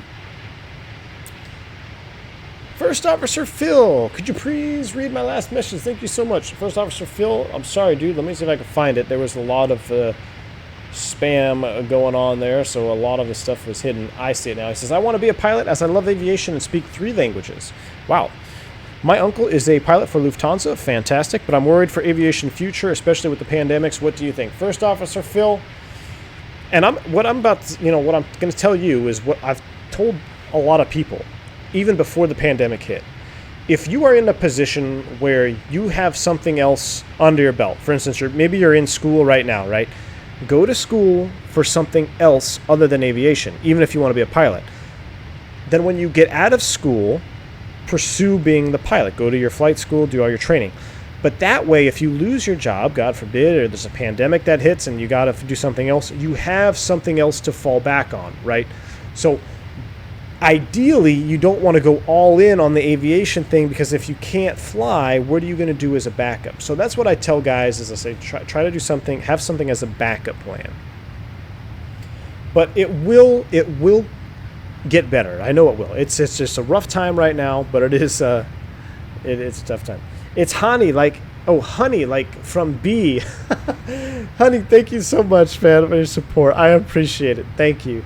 And thanks for being patient with me there. Totally butchering that. Really appreciate it. Clip Drake Fubar says, don't let the haters bring you down. Don't let the haters bring you down. Your channel is fantastic, and I learned so much from you. Fubar, they're never going to bring me down, dude. That's one thing you guys you never have to worry about, is there can be as much hate as there wants to be on this channel, but luckily I'm very thick-skinned. I'm a full-blooded Italian in Texas. I got pretty thick skin, man. Matter of fact, things I say may come off, brazen or insensitive, when in matter of fact it's just me just being a little bit too thick-skinned. But yeah, you don't have to worry about that, man. Haters gonna hate. We'll let them do what they want to do. If that makes them feel better about themselves, good on them. Simon JC says, follow-up question about the auto thrust. How does it perform during gusty conditions? Uh-oh. I think I got a message on the old X-Pilot there. Monitoring, let's see. Oops, center, please contact me on 125.55. Sorry about that, sire. 125.55. 125.55. Is that center? Let's see. Center, good afternoon. Air Portugal 114, level 380. Portugal 114, nos vou control, boa noite, radar, contacto, continue as found. All right, continue as found, Portugal 114. Awesome, cool. So we got some more ATC. Fantastic. I absolutely love it. Let me go back to your question, man. I got a little distracted there. Apologize. And I lost your question now. Oh, how does it perform during gusty conditions? In the 737, it's quite normal to override the auto throttle and maintain airspeed. Love your content. Keep it up, man. Simon, that's one thing I miss a lot from the Embraer series, was it had the exact, I wouldn't say exact same, but it had a basic same function as the 737, right? You see the thrust levers moving, so if you feel yourself getting slow, you can just put your hands on them and override them, get a little extra boost. One thing I loved about the Embraer, one thing I love about the Airbus, or I'm sorry, about the Boeing, matter of fact, is something I highlighted in one of my podcasts, is something I like that Boeing does over the Airbus. But in severe gusty conditions, it's actually recommended that you disengage the auto thrust, because, and I believe the exact words are, when thrust changes become excessive, disconnect the auto thrust. So sometimes, if it's so bad where the airplane is really struggling to maintain, and you start seeing this going all the way down to idle, then up to 100, and wow, that's when you just want to go ahead and disconnect it and manually take over. That, I will say, that is one of the hardest challenges I had when I transitioned to the Airbus. On approach to land, I would just want to put my hands on here and give it a little extra boost, but you can't do that. And as I said before at the start of this video, if you're on approach and you just bump this a little bit forward or a little bit aft, it does absolutely nothing, because the auto thrust is still engaged. You're still in the auto thrust regime. So it was definitely the only way you can get a response is to either go to Toga or to go back to zero. And if you're on short final, you don't want to do either one of those things. So it was it's definitely a challenge transitioning from that logic. One thing that you really have to do in the Airbus is kind of play with your flight path, right? So if you can't touch the thrust levers, what is the only way that I can increase my speed or decrease my speed a few knots? I mean, I'm talking like a knot or two. And that's really going to be with pitch. So on approach, I might, if I sense the airplane is falling behind the curve, right? I'm like, oh man, I'm getting a little bit, so I can feel that I'm going to be slow in the next 10 seconds. I'm going to nose over just a little bit on the stick, let the airplane kind of build up that speed. That way the auto thrust starts to build up, and then now you're good to go. And then you're going to want to back off. So I'm going to go ahead and pull back just a little bit on the pitch attitude. And you're doing this all while maintaining the glide slope, right? Or the 2 whites, 2 reds, whatever your visual reference is for the approach. So that was a challenge in of itself, coming over to the Airbus is managing the energy on short final. Because when you're hand flying and you can't touch the thrust levers, I mean, you can, but the auto thrust is on, right? So you can't do anything. It was a very weird sensation to look, okay, well, I can't move the thrust levers. I know I'm going to be slow. Okay, adjust pitch, build up a little energy. Or I'm getting fast. The auto thrust is not responding. I'm going to go ahead and pull back a little bit here. I'm going to pull back on my pitch, bleed off some of that energy.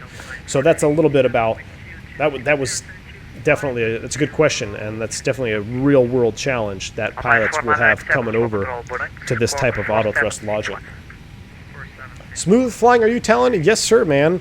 I call myself kind of a fake Italian because I don't speak the language. Apparently I did when I was a young child, but my mother said that my grandmother spoiled me with English. So my grandparents emigrated through Ellis Island, and then they ended up settling in California. So I am second generation Italian, or second generation American.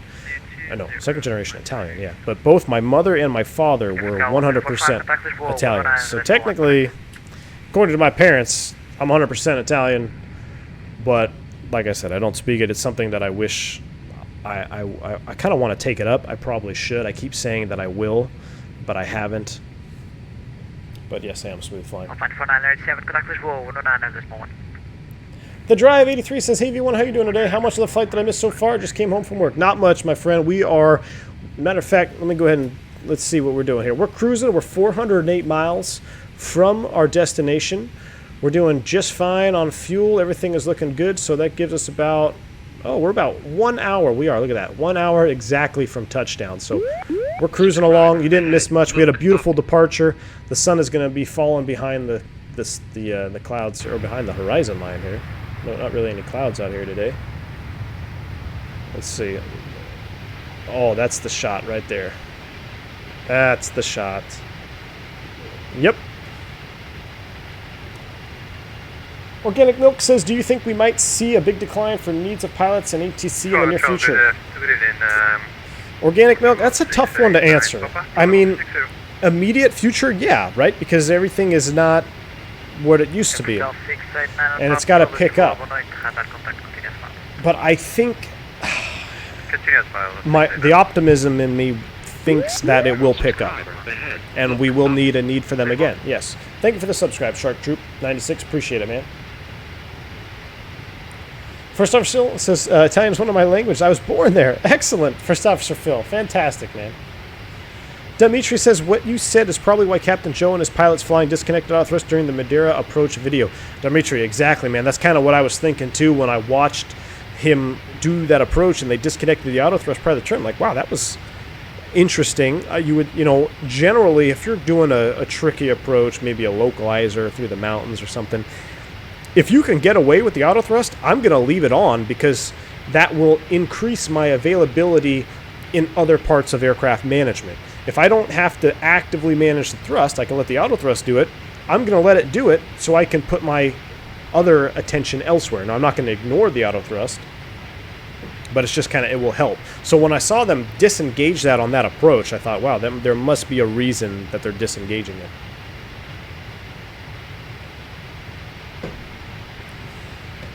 Mark C, how do you move from the climb detent to a lower thrust setting? Doesn't move them through the higher thrust range causing... Okay, yes. So Mark C, this is... I'll show you. I'll show you why this is modeled incorrectly. Well... So we're at 84% N1, right? Now, in the real airplane, the way that we disengage the auto thrust... I'm going to try to include both screens. Actually, I'll just pop this one up. We'll zoom in over here. In the real airplane, the way we disconnect the auto thrust is we call match and mash. This little circle here, this cyan circle, this is representative of the thrust lever position, the physical position of the thrust lever. This green line is what your N1 is. So 84.5%, that's what that's representing, the green line. In the real airplane, I could move this little donut, put it on top of this green line, and then disengage the auto thrust. And the reason you want to do that is because if you match these up, the circle and the green line, when you disconnect the auto thrust, nothing's going to change. But in X-plane, as soon as I move the, watch me move the throttle levers, you see how they begin to move? That's not accurate. I should be able to move this around, and the auto thrust should remain where it was. That's the whole premise behind match and mash. And when I say mash, what do you mash? You mash the instinctive disconnect levers or buttons on the thrust levers, which are right here, these red levers. So you match with the thrust lever position, and then you mash the red button. That way you don't get any spool ups or spool downs. So X-plane doesn't quite have that, or I should say the Flight Factor doesn't quite have that emulated or simulated properly. It should not just start changing the thrust.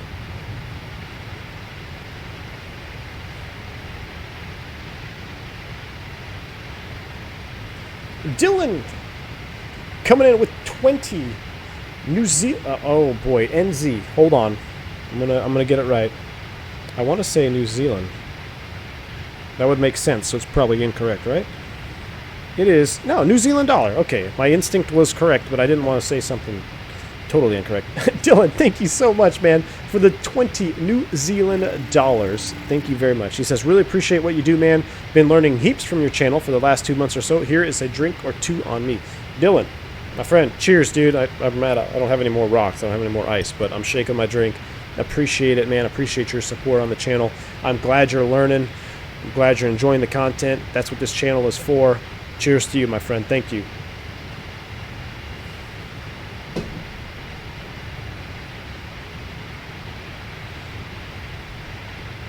All right, so Ant says, good night, all. It's 23:30 here in Gibraltar, Spain. Have a good night, man. That's late for you. Thanks for hanging out with the stream. I appreciate it, man. Captain Geo says, how is the little one and the fam, brother? Geo, thank you so much for asking, dude. Everybody is A-okay right now. The little one's got, I'm pretty sure she has another tooth coming in, so we got to deal with a little bit more fussiness. But as far as health, everybody is, we're fortunate right now. Everybody's doing okay. I hope you are doing as well, too, my friend. Thank you for asking. Appreciate it. All right, so guys, I got a little test for you guys here in Cruise. Now, I know Flight Deck to Sim does this. I asked him on in direct message. I said, hey, man, is there any chance that, you know, maybe I could do a en route quiz? Because I just thought it was a good idea, and I didn't just want to take his idea and start branding it as my own. So I got this idea from Flight Deck to Sim. Shout out to Flight Deck to Sim. He is the Boeing counterpart of what I do. He's been around much longer, though, in the YouTube community. If you haven't already, check him out. Flight Deck to Sim on YouTube. He's a 737 captain, doing streams all the time. Fantastic content. But he said that he has no problem with me doing some aviation-related quizzes in Cruise. Now, I would like to do them and, of course, do some giveaways with them. But I know there can be a problem with latency. So when I ask a question, there could be, we might get the same people responding because they have a better latency. So this is just kind of a test run. I've got a handful of questions here, just like 4 or 5 questions that I'm going to ask you guys, and the first one to respond obviously wins. And now I'm going to see if there's a recurring trend with the questions, and then if there is, then I might have to come up with a different idea to do quizzes en route where you can all see them. Maybe I will post a document on the screen, and then whoever answers, you know, but even then that may put a delay on the screen. So I don't know if we'll do any giveaways with it, but I still think it's fun. It's a good way of learning. I got a few questions for you, so be ready with those keyboards. Tony Doc says, loads of streamers do quizzes, mate. Yeah, I know, but I mean, I'm not going to just take credit for it. I was on his stream watching it, and I was trying to answer the question. I'm like, man, I don't know the answer to that. I had to look it up. So I didn't just want to like just come over and start doing it. You know, of course, you know, it's YouTube. You know, you can pretty much put out whatever you want to put out on the internet. But I respect him and what he does, so I just wanted to talk to him first about it. All right, so the first question is, when was the first A320 flight, the maiden voyage for the A320? Let's see what we got.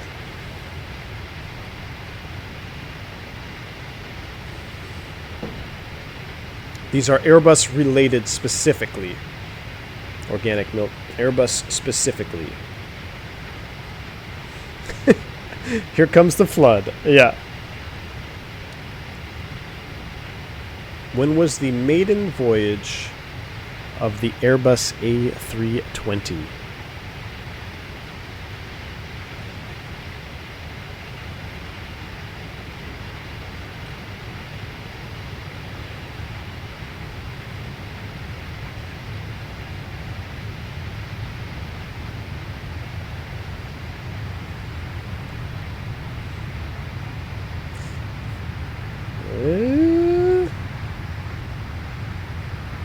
Wow.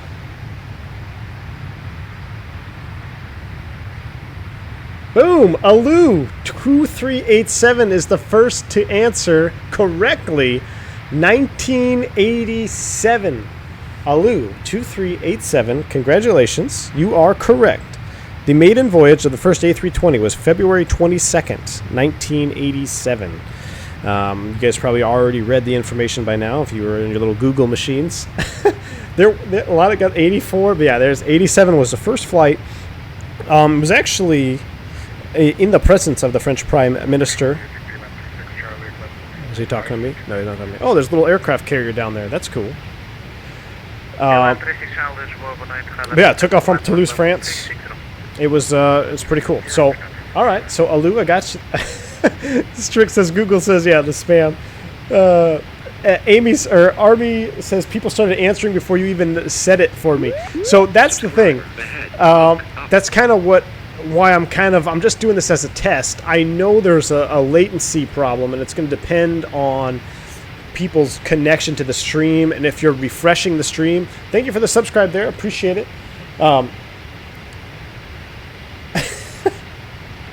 Romulus says, you know you don't stand a chance when you see the first answer before you even heard the question.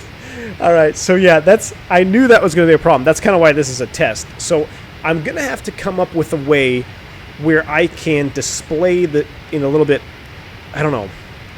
display the question equally, so everybody has an equal opportunity to answer. Rip. Appreciate it. All right, so that was the first one. All right, so Alu got the first one. Let's go ahead with the second question there. Let's see if Alu keeps nailing them. There was a couple people that answered, but they answered incorrectly. All right, so the second question. What are the 3 hydraulic colors in a modern Airbus A320? What are the 3 hydraulic system colors in the A320? Not the actual fluid, but I guess it could technically be the fluid, but what are the 3 colors?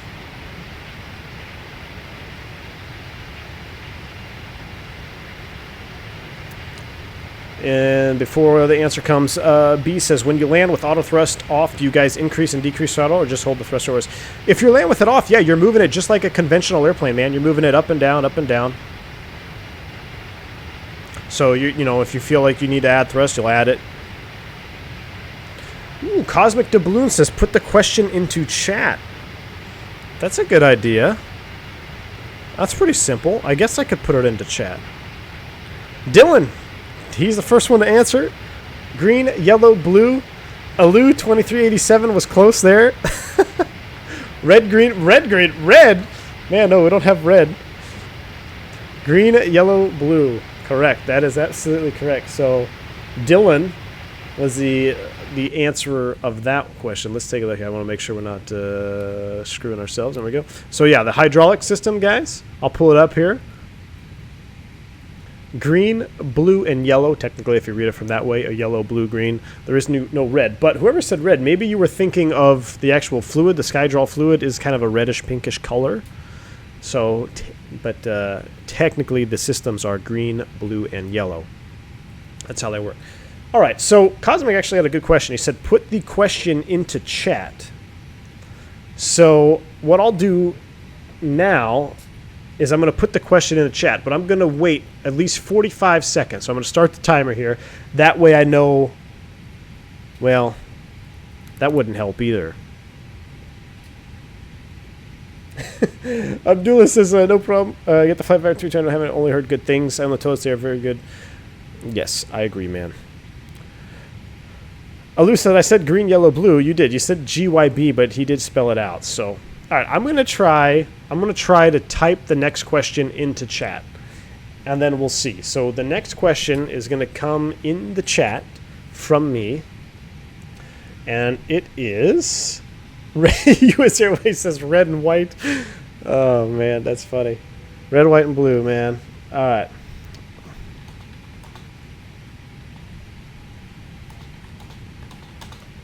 All right, so the next question is coming into chat right now.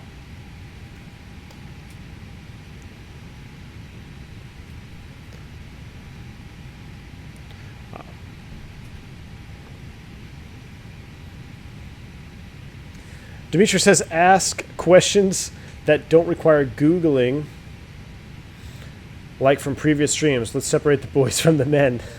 There we go. Oh my goodness. You, let's see. Parker Sheldon coming in with 6. 6 is the correct answer. 8? No, we don't have 8. 5? No, if we had 5 tires, we definitely have a problem. There are 6 tires on the Airbus A320. So the nose wheel is a dual. So it's got 2 on the nose. We have 2 on the left main and 2 on the right main. Well, actually, this is the left main. So 2, 4, 6. There are 6 tires. Team Vodka says 10. Yeah, man, that's definitely Team Vodka. It couldn't be that's pretty perfect for the question. Yeah, Team Bourbon, man. Team Bourbon, you might end up with 12 tires. Or you may end up with 3. Who knows? We'll see how the landing is in Spain here. Organic says you didn't see the question. Ah, see, that's the problem with that is when I post a question in chat, if the latency is up, you guys will still see it. Donation. Other people will see it before the people. So, man, it's tough. It's tough. May have to just do it as a fun thing instead of giving away items. But this is good. Abdullah, thank you so much, man. Abdullah Q8 just tipped $5 US. Wait, is that Q8? Is that the Abdullah Q8? $5 bomb. Thank you so much. This is good luck, man. I appreciate your support on the channel. Thank you. Captain Tom says now you can count. There's 5. No, wait, no. There's not 5. There's definitely 6. There's 2 on each one. They're trying to make me second guess myself. We do not have a single nose wheel, so I know there's 5. Uh-oh, I thought I heard someone talking. Was somebody talking on the radio and I missed the radio call? I sure hope not. We're getting closer to top of descent. We're gonna let's get one more question out. So I'm gonna come over here. All right, I'm gonna just ask this question live. So if you haven't already, refresh the chat. Refresh the chat. What's gonna happen is yeah. I'll just say it. What the heck? How many propellers on a 320? No. All right. So the last question: how many cockpit windows are on the A320? How many cockpit windows are on the A320?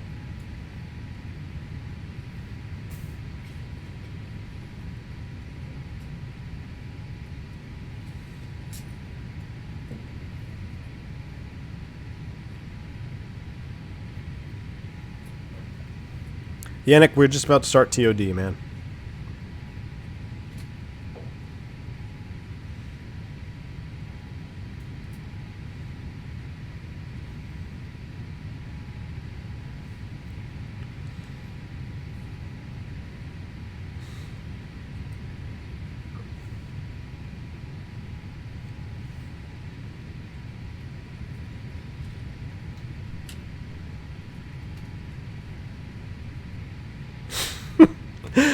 Dylan definitely 6. It is 6, correct. 6 cockpit windows on the A320. So Dylan got it again. Definitely, I think Dylan and Alu have the internet connection. As Ryan Jones said, basically the closer someone is to the POP you're streaming, the faster they will see your stream. Apparently, the speed of light is the thing. Yeah, I agree, man. So Team Vodka says, how should I know? I can't even find the door. Oh my goodness. Yeah, man. So this is interesting. I looked up an Air India 320. It actually does have 4 main gears. What the heck is this? They have 4 tires on an Air India 320. Wow, that is something I'm not aware of. But yes, it is 6 cockpit windows on the 320. So as we come to the front of the airplane here, we can count them out. I'll make sure I'm not a liar. 1, 2, 3, 4, 5, 6 cockpit windows on the A320. Curtis says 16, but that's from all the cracks. Oh my gosh. Yeah. All right, so I'm going to have to come up with a way to...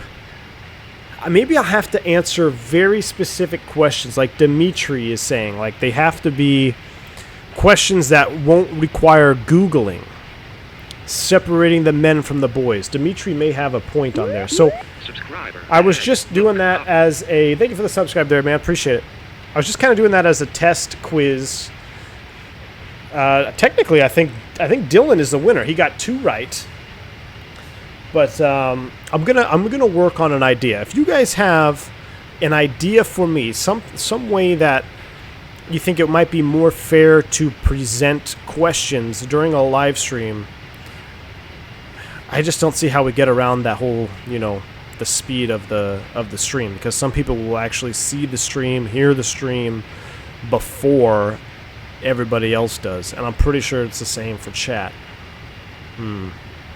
But I do like the idea of asking questions that are not Googleable, if that's even a word. I just made it up. Tesla Guy says that's like the gravel kit equivalent to the 320 being outfitted for 4-wheel bogies. Okay. And Organic Milk says, I think you should ask questions that are not yes, no, or numbers. That's a good idea. Ooh, okay. So more top system, like technical questions. Maybe that would be a better idea. Better idea for the stream then. Tony Docs says, I have the answer. Tony Docs, fire away, man. What's the answer, dude? Fire away. Are we still in center, or did I just fly through somebody's airspace? Oh, we're about to leave the airspace. I'm looking at the map here. So we need to go ahead and let's just see where we are at. Tony Docs, fire away, man.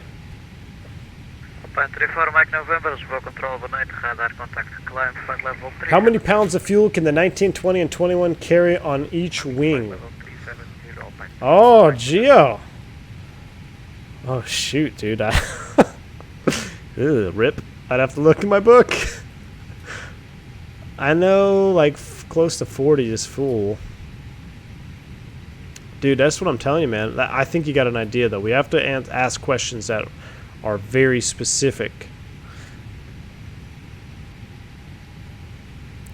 Dimitri said, here's a question. In what airport... Oh, yes. In what airport was the bourbon made me do it emoji? Dimitri. Very good. Tony Doc, send me a PM. Tony Doc, send me a PM in Discord, my friend, man. Send me a PM in Discord of your solution. Of your solution. So we need to go ahead. I'm going to go ahead and start preparing here. We are 250 miles out. We need to start getting ready for Malaga. So LEMG.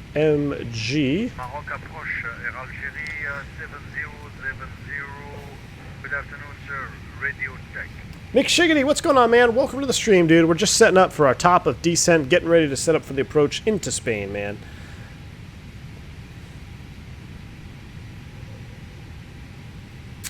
Geo, I'd be lying, man. If I don't want to spit out my guesses because I don't want to be wrong, and then you guys would just crucify me. So I'm going to keep my mouth shut. I'm going to let y'all answer. I should know that. I know. Well, I know 11. Okay, Geo, how many pounds of fuel are in the outer tip tanks? That's my question to you, because I know that one. Tony Doc, sending it now. All right, man. Yeah, send me a DM in Discord.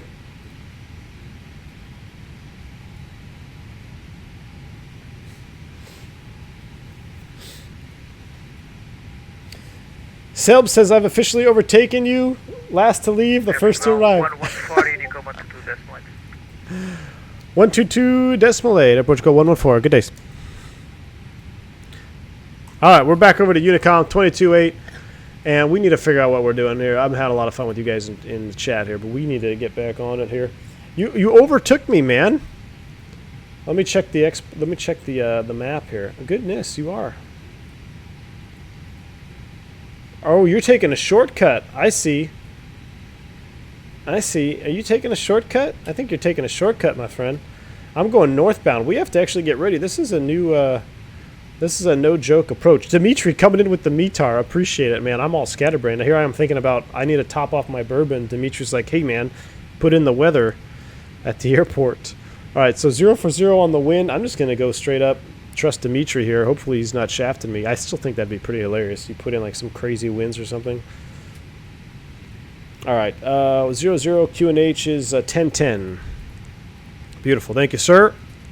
All right, it's 0 winds, so let's look at the airport layout first.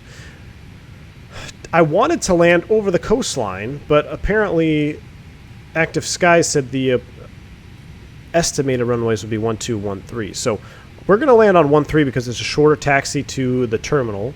So let's go ahead and look at 13 approaches here. I'm going to kind of have to ignore the chat for a bit. ILS localizer, VOR, NDB. Nah, screw that. I need to just chill out on this approach. Let's do the ILS or localizer Zulu runway 13 approach. We're going to be coming in from Martin. I know that's not the IAF. Technically, you got to go out here and all that stuff, but we'll pretend we're being vectored. So I'm going to go ahead and self-vector myself if we don't have an approach controller that comes on, because as of right now, I don't see anybody online. Cap Tom says, got to head out. You have a fantastic reminder of the stream and a remainder of stream and day. Cap Tom, thanks, man, for stopping by. I appreciate it, dude. You take it easy. Tony Docs, it's in there. Let me check it out, man. At Join My Quiz.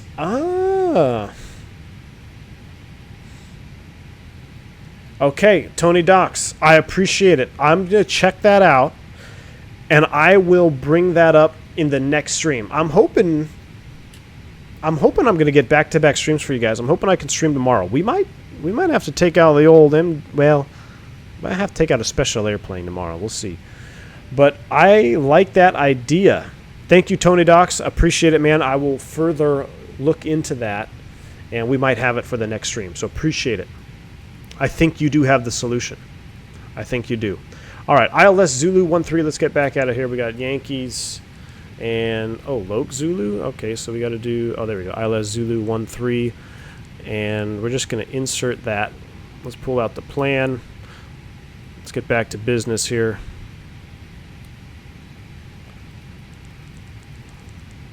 Basically go straight to MAR, then it disconnects and it starts from CF, which is the centerline fix, or CF13, which is, okay, where are we at? MLG, is this the right chart? It is. Alright, well, let's cross Martin at 6,000. What I'm going to do here is not technically legal, but we're going to get rid of that disco there. We're going to connect it up. Not technically legal, I know that, but this is for sim purposes. It's been a long flight. I'm going to set a manual constraint over Martin. It says 5,000 is the minimum en route altitude. Yeah, so we'll do 5,000. Not technically legal, but we're going to set that up. Why? I shouldn't have to do that.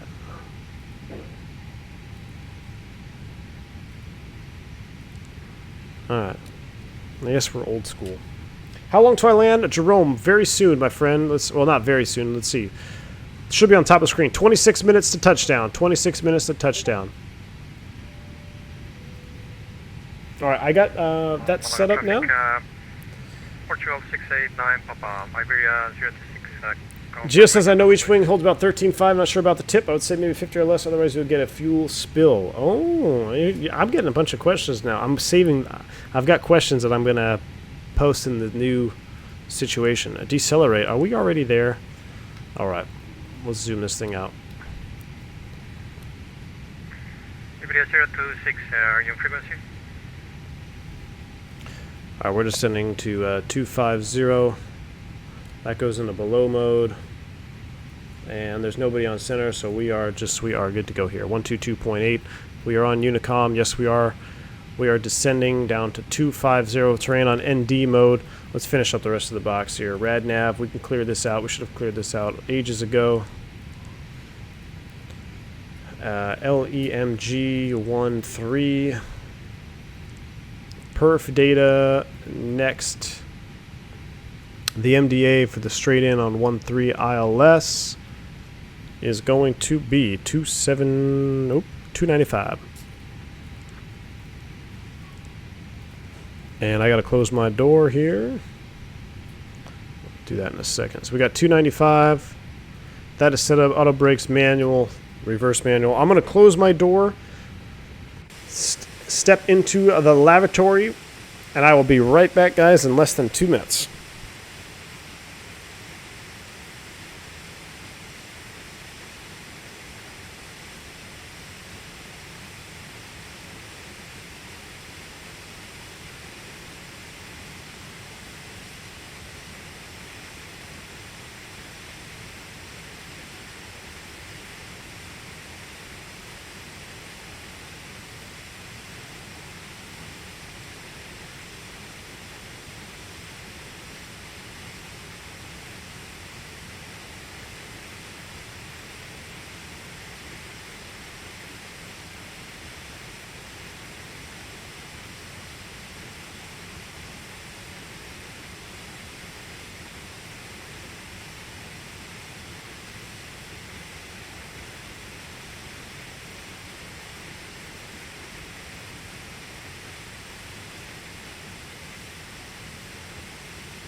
All right, we are back, ready to go. McShiggity, when is the next corporate pilot lesson? McShiggity.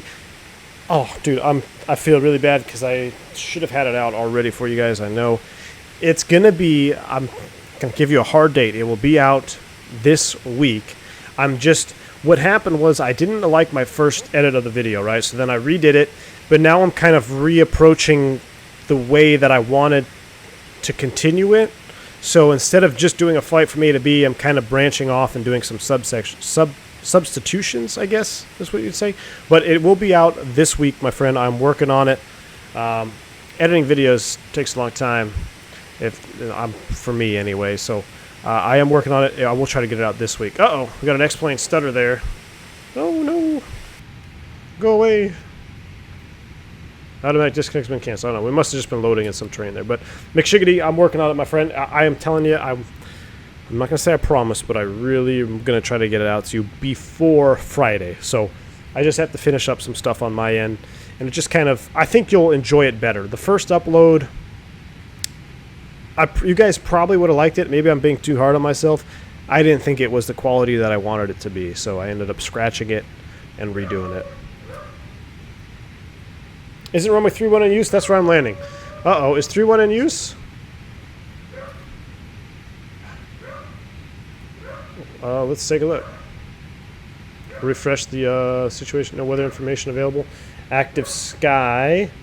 What is active sky saying? I got my dogs freaking out in the background. I apologize. Active sky saying variable at 2 knots. Expected winds 0. So we'll let it roll. We're set up for 13 Zulu though. We're gonna do manual brakes, flaps full, reverse as required. We're gonna go full reverse because I want to hear that FMOD sound pack. We're also gonna go ahead and continue our planned descent all the way down to 10,000 feet here. Why are we descending so fast? I feel like something is not right. We do have Martin at 5,000. We're gonna meet Martin at 5,000. We're looking good. We are looking good. We got 10,000 set on our descent flyby shot. What is flex and how is it different from Toga? Flex is an assumed temperature takeoff. It will basically give you less power for takeoff to save engine wear on the airplane. Look at that shot coming over the top. But that's why I don't flex in flight sim, man. There's no need to save engine parts in X-Plane. If you got a good sound pack, let it rip, man. Full send. That could be an emoji right there. Full send. Rusty said, did you see Honeycomb will have Airbus handles for the Bravo throttle? Yes, I did. So you're the second one to bring it up. I haven't really looked into it. I'm going to check it out more after I finish up the stream. I've been away from my computer this weekend, so... McShiggity says I was hanging around the citation doing a pre-flight, but my instructor didn't show up. Hey, McShiggity, it's not the first time, man.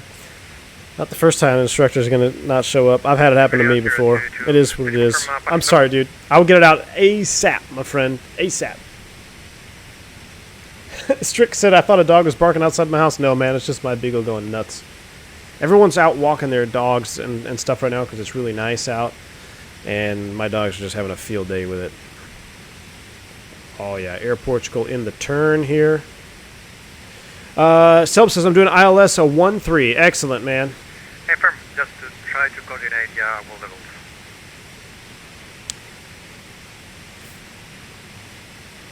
Look at that shot. I love it. Ooh, maybe we can go wing low. We could see... Can't quite see through the mountains there. Or through the clouds, I should say. All right, we're 20.5, descending. And this is Malaga traffic, right? We're 73 miles, 1835. We're still a little too far out to coordinate any CTAF communications. But we're looking good. 340 and a managed descent normal. Yep, I usually set 2.8 in case the bus can't meet speed restrictions. John L.Y. Dude, that's totally normal. If I was in rough air, I would probably change that. But yeah, you can do a cost index 99 descent, 340 indicated. It's loud, especially right now at 19,000 feet. In real life, it'd be loud. Matter of fact, speaking of, let's go ahead and bump that audio back up here. It would be loud in real life. It's loud right now at 340, but you can do it. I won't do it if the air is rough, though. If it's turbulent air, I'll back it down to 320. 320 is kind of my go-to descent speed because it's slow enough to where I can really pop those brakes out and slow it down. It's slow enough in rough air. 340 is go-home day. There's 17.8. Transition is 5,000, so we're still good on that. We did say it was 1010, though, right? So we're at 1010, 295 on the altimeters. Martin at or below 5. This still shows that we're high, but I think we're still going to meet it up. We're still going to meet the... this has a decel point here. This is interesting. This is why you can get in trouble. Let's see what the airplane does. I bet you it's going to tell me to start slowing down as soon as we hit that decel point. The driver says, did you ever use a relief tube, as Premier One driver calls it, back in your single pilot days? Is it true that you can declare an emergency when you really have to pee? Technically, the FAA has, it's, oh gosh, I used to know the FAR number, but it is in there. You can do whatever you need to do for physiological needs of flight. So I don't know if you declare an emergency because you have to pee, but you can go pee when you got to go pee, man. I never used a relief tube, thank goodness. I know people who have. I know people carry them. I was just lucky. What is an assumed temperature? An assumed temperature, so if I'm going to take off and the engines sense that the outside air temperature, there's our 250 decel. Let's go ahead and pop the brakes. If the outside air temperature is 5 degrees, when I go full thrust, I'm going to get performance for 5 degrees outside. It's going to be a lot of performance. If I tell the engines that it's, 70 degrees outside Celsius, that's very hot. I'm not going to get a lot of performance because at 70 C, that's hot, right? So that's higher density altitude, higher atmospheric conditions, less performance. So by telling the engines at what temperature to perform at, you will reduce their thrust output in a calculated fashion, i.e. saving engine wear and tear because you're not using maximum thrust available. That's why you use a flex number, is to save engine wear and tear. All right, so we're going to go ahead and select speed 250 knots. And I'm going to just go ahead and pull Open descent down to 5. It's saying that we're going to make it. Speed brake is out. Down we go. I can hear those engines humming. Malaga has a serious threshold. Interesting. I have not even attempted to land at this airport. 10,400 feet, though. I feel like we can be all right. 3-0. Look at that. Oh, you're not joking. Look at 3-0. Would be interesting there. Look at that threshold. Excuse me. I'm looking forward to this 10-4. 10,400 feet of runway. Dimitri says, looks like you're behind on the descent profile. That's what it's telling me, but I don't believe it. I think we're going to be all right. This is where it's saying that we're going to meet up. That's calculated based on half speed brakes and idle thrust. So we got our speed brakes out, idle thrust. We should meet it. We shall see.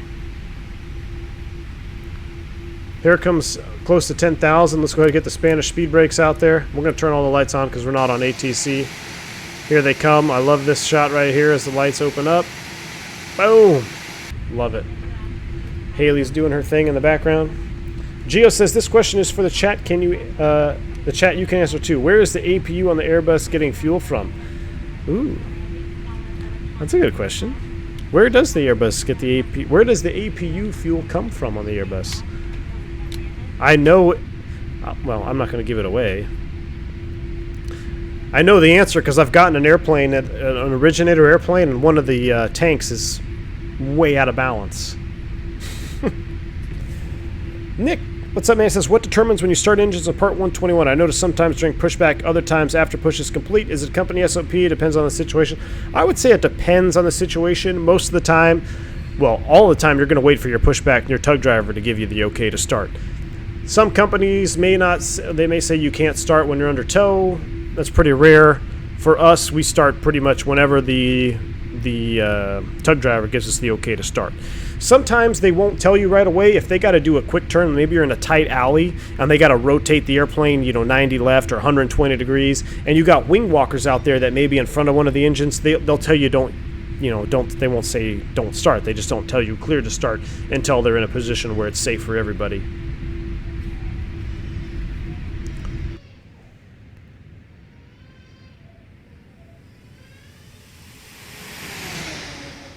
Here we come. I love the light. The reflections are just so nice when you get the light bloom there.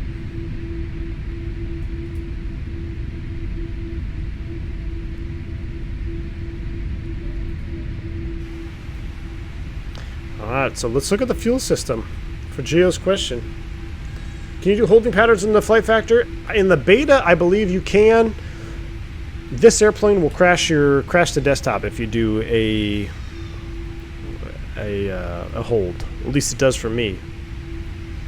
Ah, the APU is not activated. Ah, where's the APU fuel go from?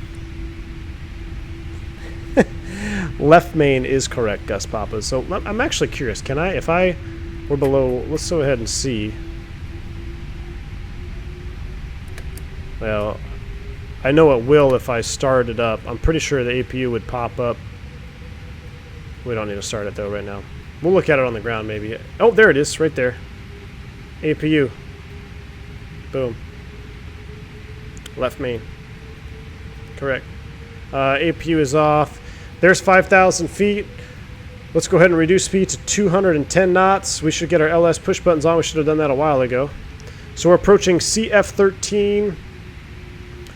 At or above 3,400 feet, 4,200 feet from 12.1 from Malaga. So what we want to do is I'm going to just kind of back myself up. Let's see. That was off of 12.1 from MLG, which is the VOR itself. So I'm going to put that, I'm going to throw that in here.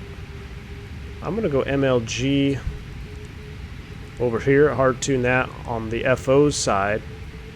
And now I can see I've got an extra DME there. So 28. So I know with 12.1 MLG, we got to be at 4,200 feet or above. Outside air temperature is plus 13, so we're looking good there. We don't need anything.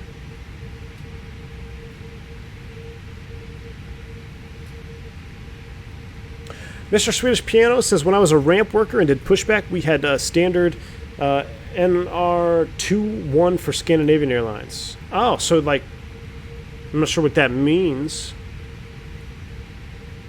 Selb, your sim crashed? Dude, I'm sorry, man. I'm sorry, my friend. That's... I hate that. I had it happen to me a couple streams back. At or above 5,000 feet, we don't have any indications yet because I think we're in the terrain. Our terrain mode push button is on, so we're looking good there. No ortho over here just yet.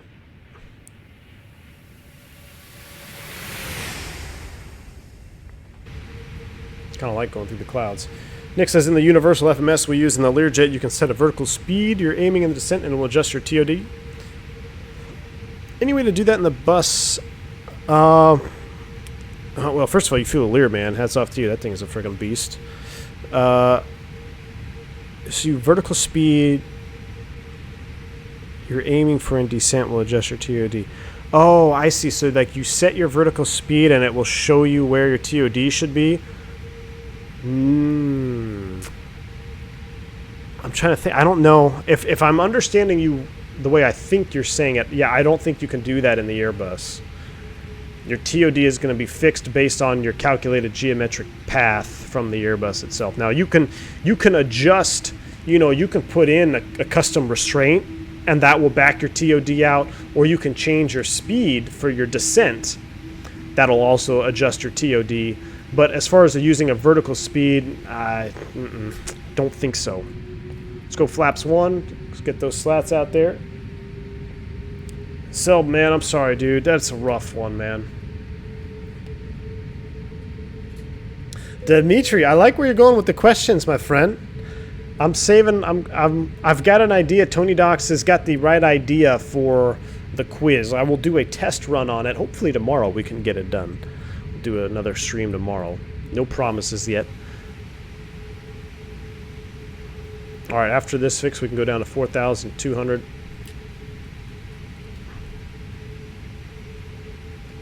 Alright, I think we're close enough. Let's go ahead. Yep, there we go. Glide slope blue, load blue, Cat 3, dual autopilot 1+2. Let's drop that speed back to 180 knots now. And let's make a, we are on VATSIM, I totally forgot. Malaga traffic, Portugal 114 is about 16 miles to the north, inbound for the ILS Zulu 13.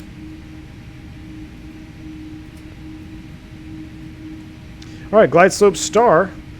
Go around altitude is going to be... Portugal 689 Papa. Traffic is over mandatory 2200. Okay.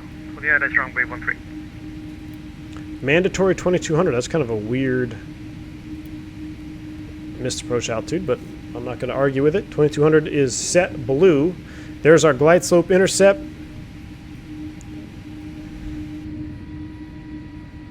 I love it. How's our cabin? Oh, you know what? We need to turn on some lights. Cabin ready.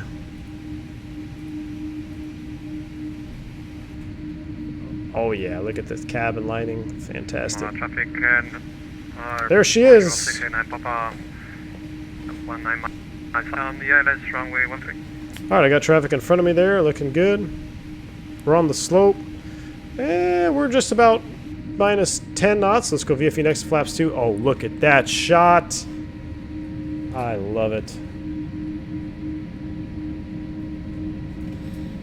Is it quite normal to have positive pitch and descent for most aircraft? That will depend on your wing design, Harrison. For airliners, yes, it is. It's quite normal to have a +2, 3, 5 degree pitch attitude on your approach. But that will depend pretty much on the aircraft design and the wing design that you have. 2,500. Malaga traffic, Air Portugal 114. We're 10 miles to the north, inbound ILS 13.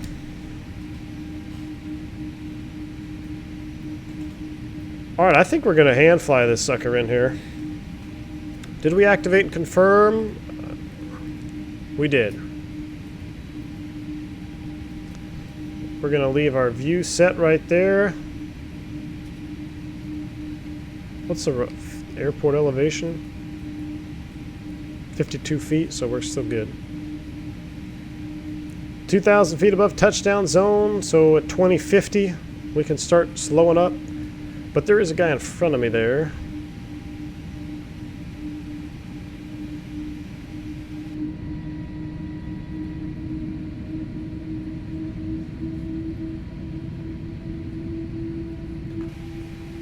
Absolutely love it. Let's go ahead and disconnect and hand fly real quick here.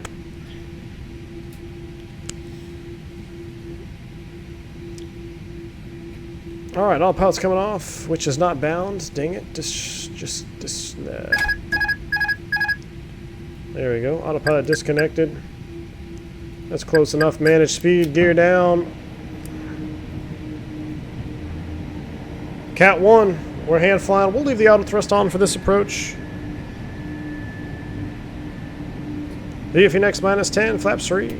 Ooh, that was close there. See that red line come down? Malaga traffic, Air Portugal 114, short final 13, Malaga. VFNX -10. 689 Papa, 10 miles out, runway 13. There it is, flaps full. Let's get on speed now. Just having a hard time slowing down. We got a tailwind. A few knots on the tail there. Do we? Got a tailwind? 325? Yeah. I can hear the baby screaming. It must be dinner time. Alright, we got a long runway. I'm really gonna I'm gonna try to get that butter this time, so we may float her out. I don't know. We don't want to develop bad habits here. I'm gonna do my best. We're below 1,000 stable. Landing checks. Cabin crew advised. Auto thrust speed. ECAM memo. Landing all green. The landing checklist complete. 2 whites, 2 reds. 137 knots on the V-app. Looking good.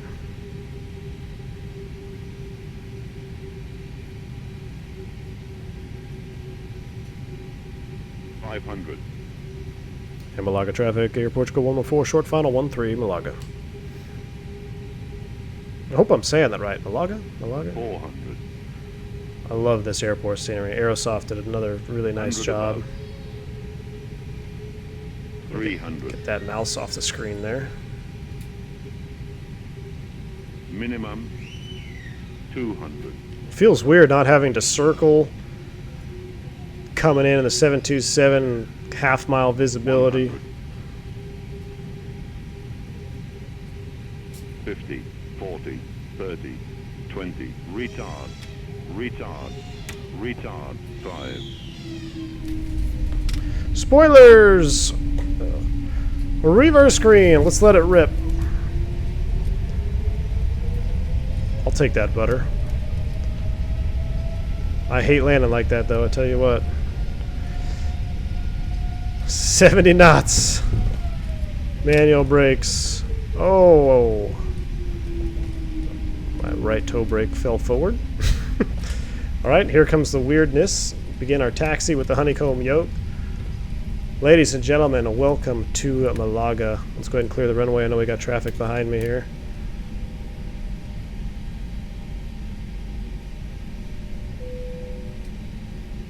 Alright, so when you're clearing the runway, guys, I'm still in reverse. Let's go ahead and stow the reversers. Huh? There we go. When you're clearing the runway, don't do what I'm doing right now. I'm not clear. Technically, to clear the runway, you have to pass the terminating bars here. Your entire aircraft has to pass Portugal 689 Papa, 3 these bars right here. You got 2 solids and 2 dash lines. That's when you're officially clear. And Malaga traffic, Air Portugal 114. We're clear of all active. Taxi to the ramp. Good night. Thanks for flying with me, guys.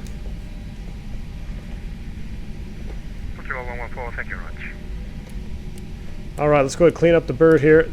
Oh, this is so weird because I'm using my right hand to move the mouse. I might have to go back to the old school way. Aeroporto de Malaga, Costa del Sol. Man, I'm probably butchering that. Get a little lighting in here.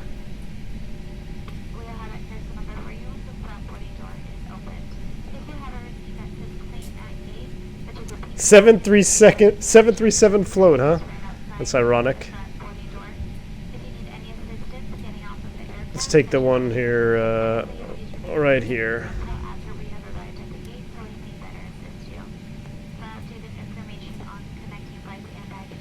What is this? A little M popped up.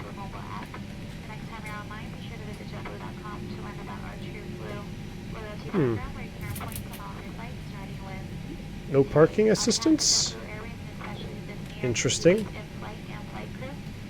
Alright. I'm pretty sure I'm supposed to do something over here. Oh, what? What is this? Parking? I don't know. I'll have to figure that out. I would say good night, everyone. I really appreciate all your videos and keep up the streams, man. Good job. Hey, man, no worries. Thank you. Appreciate it. All right, I think we passed our... yeah, I think the A320... yeah, we screwed that up, but hey, Bourbon made me do it, right? So, brake set. APU is available. We're shutting down 2. Did I land with the seatbelt sign off? No. Okay, good. Shut them down, spool them down. Ladies and gentlemen, welcome to the mainland. Look at that Neo motor right there. That one, dude, says great landing V1. Appreciate it, my friend. Let's get the likes up to 290 on the way out, folks. Appreciate it, man. If you haven't already, smash that like button for me. It does help the channel out. I'm not just saying it. You will not get coronavirus from it. Tesla guy says, right where flight deck to sim started on the London City stream is where we parked. Nice. I didn't even know that, man. Look at that spool down, though, of that motor. It's Sam Gate Manager. Yeah, no, I don't know. Yeah, Sam Autogate. I did have to install that Sam 2.0. I don't know what that means, though. Controls? Parking? Settings? I've never set it up before. It used to always work by default. That's something I got to look into now. I'm sure there's a tutorial out there somewhere I can check it out. But all right, we're shut down. Let's go ahead and throw everything into replay mode here. And before I do that, I think I have to disconnect from VATSIM, right? I don't want to be doing that. So let's disconnect. It's been fun, guys. Appreciate it. Everybody hanging out, flying on the stream, man. Love the traffic. Oh, you know what? I screwed up. Can I reconnect? I want to see those guys landing.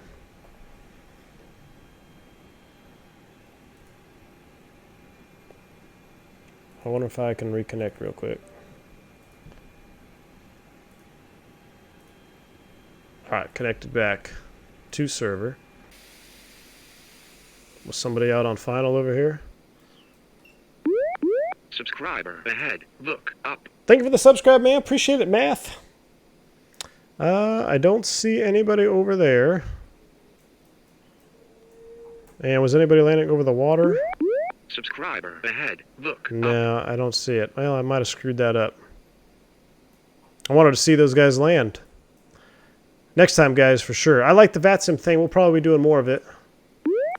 Subscriber ahead. Look up. Thank you for the subscribes, man. Appreciate it. Captain Alberto coming in $5 bomb. Great landing. Butter, juicy, all of the above, man. Thank you, Berto, man. I really appreciate it, my friend. Thank you so much, dude. All right, let's go check out some of these replays. It says, great landing, Captain. Berto, I appreciate it. Thank you very much, man. All right, let's take a look at that great landing. Get rid of real view first. And shoot it back. Perfect.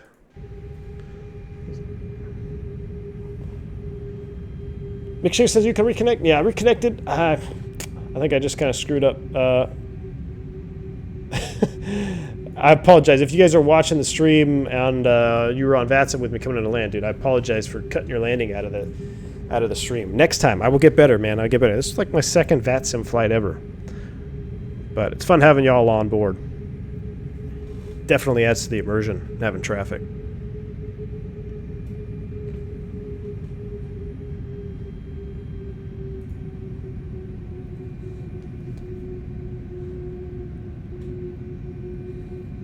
Selp says, I love your stream, even if I didn't get to finish properly. Once again, thanks for the stream and stay safe. Thanks, man. Bummer that your sim crashed, dude. Sorry about that.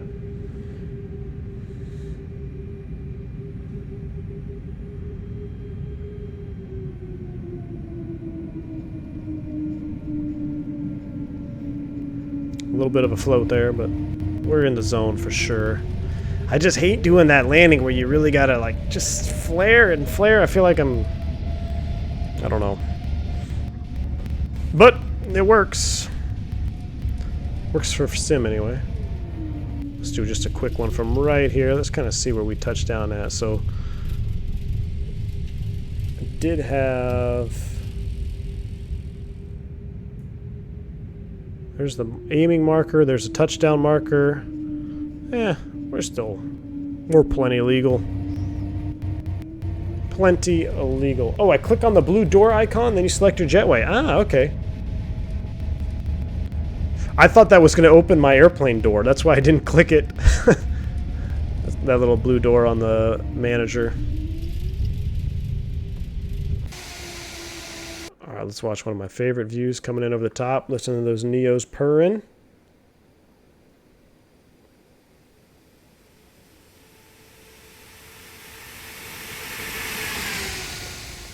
I love all the Airbuses we have in X-Plane, but man, you gotta hand it to the Matavia mod. Those lights. Ooh, a little bit of an overflare there and just had to set it down. Yeah, oh man, that was pretty juicy right there. Even trying to do it, I feel like I'm way over flaring. Like right there, I'm like, I'm over flaring. Not bad, not bad. Alright, guys.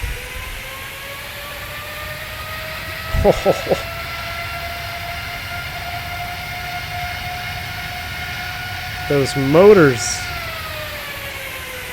Ryan Jones coming in $5 bomb. Thank you so much, man. He says, thanks for keeping me company while I cook. See ya next time. Ryan Jones, thank you, man. Appreciate your donation. Thank you for supporting the channel. Have a fantastic dinner. You guys know it's time. Mods, appreciate y'all hanging out with me tonight, doing work. Trolls were out in force. Look at that fan blade. Appreciate all my mods doing work on the channel here, keeping the stream in line. Donors, sponsors, you guys are absolutely awesome supporting the channel. I appreciate you. Every single penny helps the channel grow, helps me reinvest in the sim, make better content for you guys. Everyone else that's just hanging out in chat, I love you guys just as much. Hit the like button for me on the way out. I hope you enjoyed today's stream. Back to the mainland. Hopefully I'll be with you guys here again real soon as we continue the Euro tour for the last few segments before we head back home. Till next time, guys, stay safe, stay healthy. I'm V1. See ya!